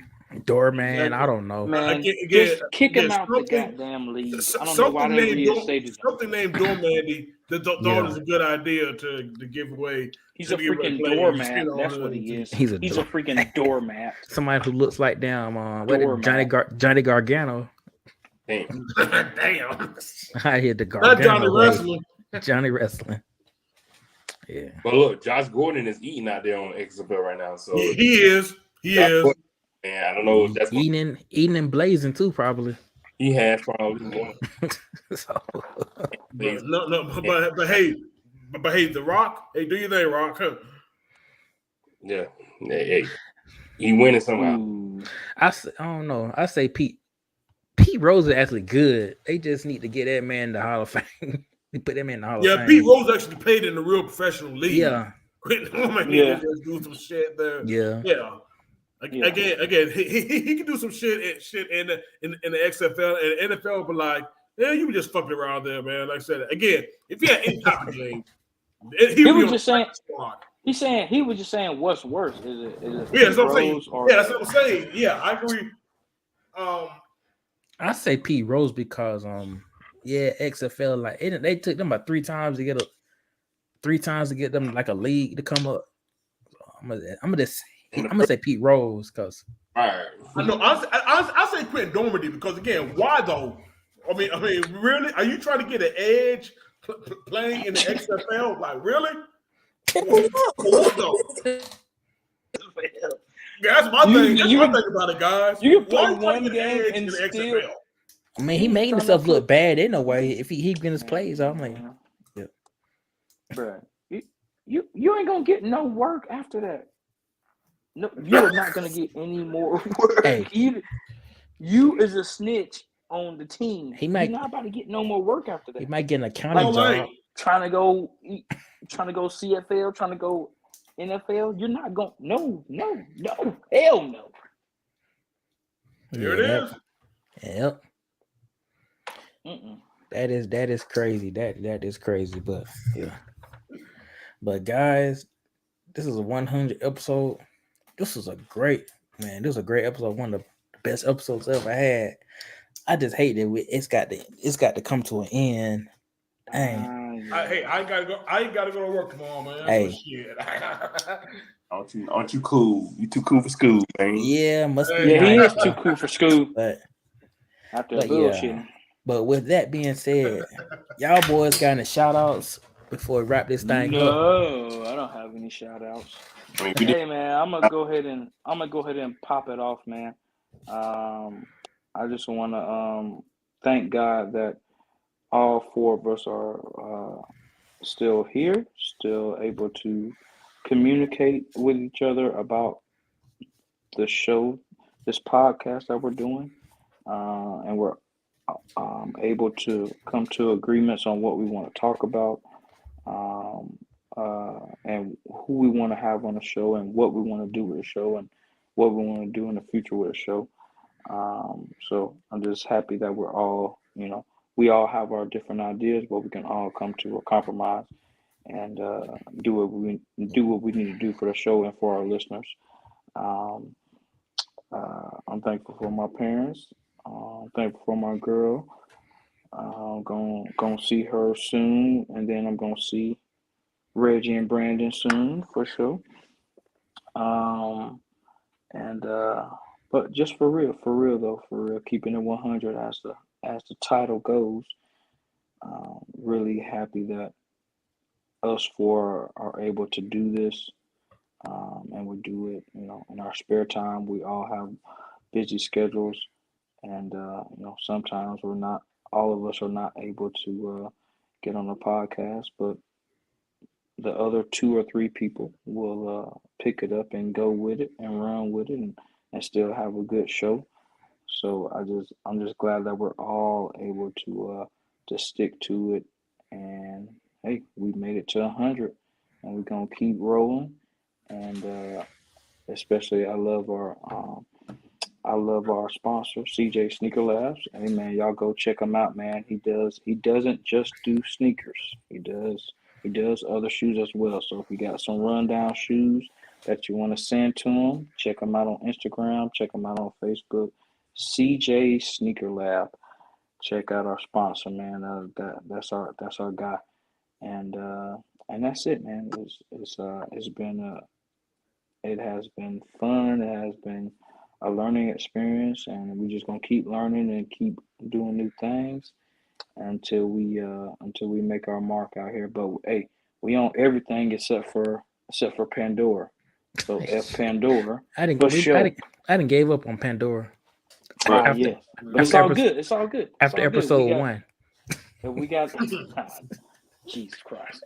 But hey man, we're just saying we're out there, we're on YouTube. Hey man, if y'all on YouTube and y'all checking us out on YouTube, thank you. If y'all on Facebook, thank you. Hey, this is one of our biggest and best live shows that we've done, and we're gonna bring some more live shows to y'all. So but and within the next 100 episodes, we're gonna have some good interviews too, for sure. We definitely got some people lined up, man, that that y'all will be able to learn about and all that good stuff. So that's it for me, man. Love y'all, man. I guess I go next, right? Let's see. First and foremost, man, thank you guys, dog, for sure. Like 100 episodes, man. Who would have thought? I was laughing my ass off when B was saying, like, man, I didn't know we were going past 5. But, like, you know what? It's true. Past 5, man. Through God. You know what I'm saying? So, you know what I'm saying? But it was cool. The episodes meant a lot to me personally, for sure, for sure. We was going through a pandemic. We was going through a bunch of stuff, and this was a good outlet for me to be on, to be able to just talk cash shit with you guys. We went through all the topics in the world, except for NHL, which I ain't never gonna be talking about. But it was cool. It was good. It was great. And it's 100 more episodes, and I'm still not going to talk about NHL in 100 episodes. So it's going to be so incredible to keep going on to the future, man. So yes, it will, y'all. So, definitely shout out to you guys, man. Shout out to you, B. Willingham, the creator of this whole thing, man. You did an incredible job, bro. Like, you built this up from the ground up, man. So I'm so proud of you for where you got, for where you're at. And look where you're at now with it, man. You got the podcasting down pat.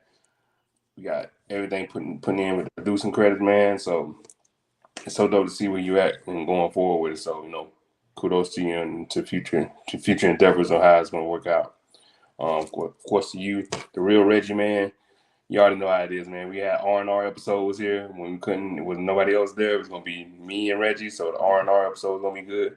Hell, we had an R&B episode with me and Brandon, so it was fun. It was a good episode.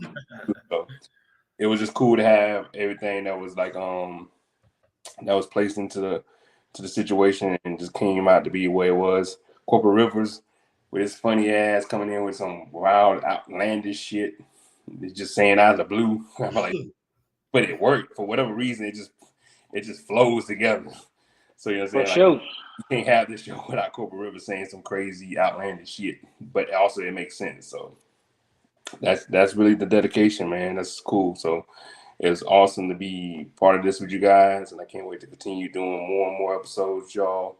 Bringing on new guests, bringing on new endeavors, bringing on new projects.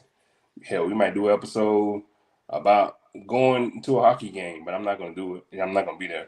So, bruh, we gonna gonna get you in the hockey game, dog. We all gonna be there, man, and we all gonna have hockey He's jerseys. gonna be there. It ain't gotta be the team that's playing. We all gonna have hockey jerseys, and we're gonna be there, dog. I'm gonna get the Alex Ovechkin jersey. The hockey game, man. Yeah, it doesn't have to be the team that is playing. Hold on, B. A Kovalchuk. I'm getting a Kovalchuk, bro. Oh shit! Oh, I'm getting a Danny Heatley then. Fuck it. Oh, now they really being crazy. I'm sorry, listeners. They own one. They own one. So absolutely let them be what they gonna be. Jesus Christ. Speaking of, shout out to the listeners too, man. Everybody that's been in the chat tonight, man. I love all y'all for being there tonight, man. Y'all been providing some cool ass commentary. Y'all been providing cool commentary in the group as well.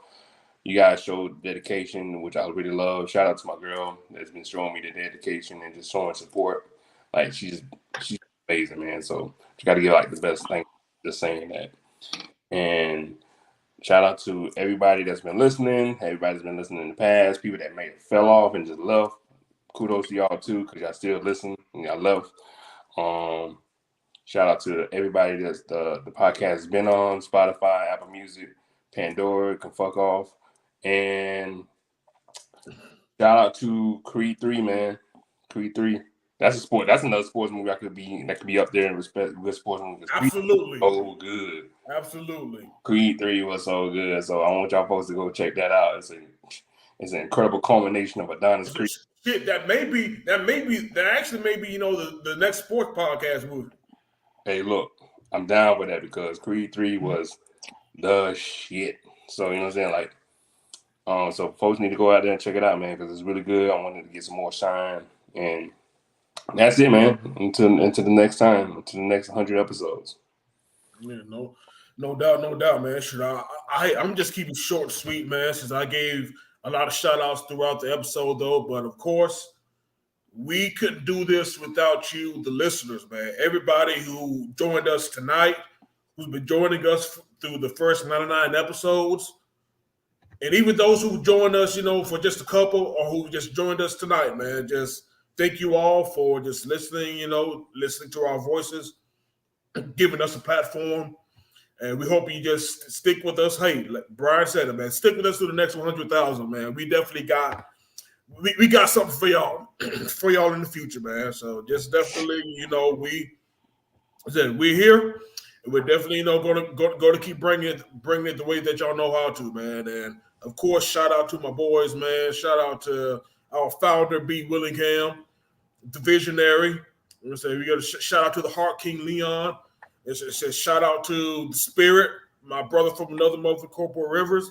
And I'm just the guy, the real regiment. I'm just a guy who just coming along for the ride, you all. And like I said, I'm just blessed.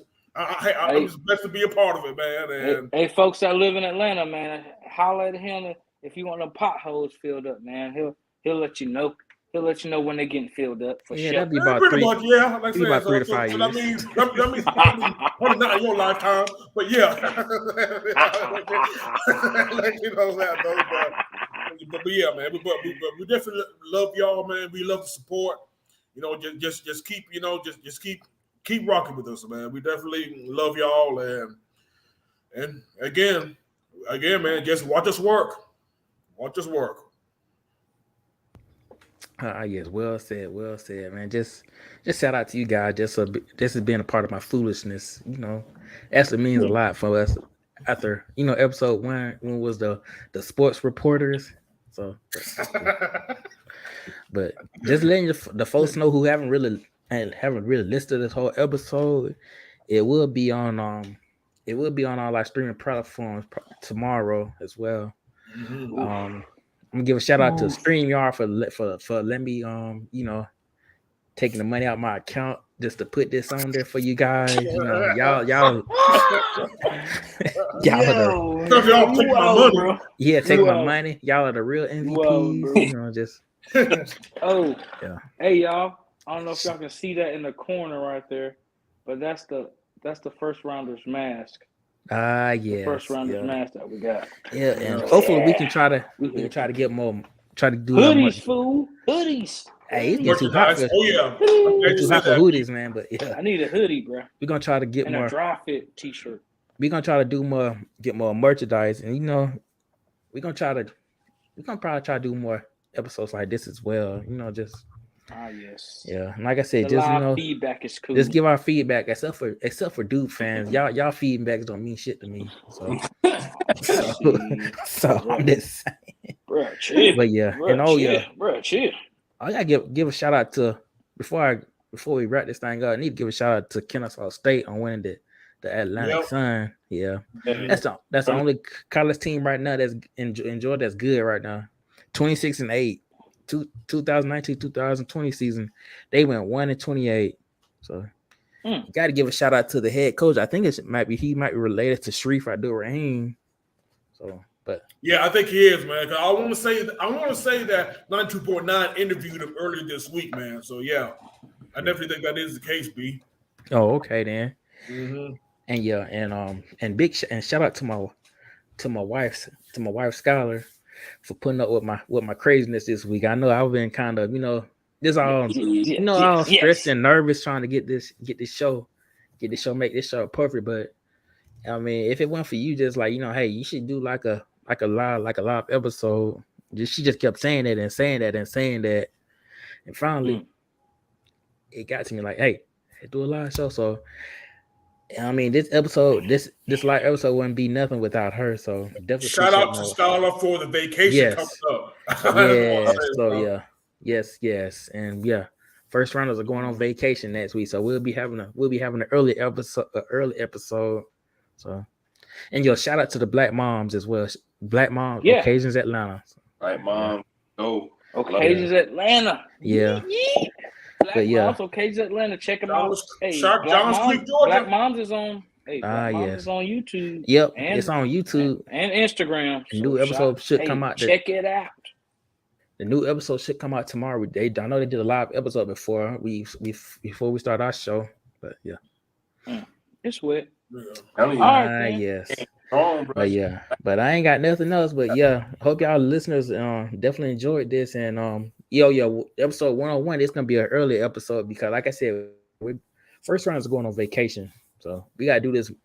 We're gonna do this March. Well, it's gonna be March sadness for me. So if they can find a You're So not the only one, guy. You ain't the episode only one. 101, 101 be March sadness. That's the title of the show. So be on the lookout for that. Oh Lord. Early next week. So Tragic. but I ain't got nothing else to say. So to the listeners that are still listening there, y'all appreciate y'all for being there with us. And y'all. Yes, y'all the real Yes, MVPs, and we will see y'all next time on another live episode of the First Rounders. So peace.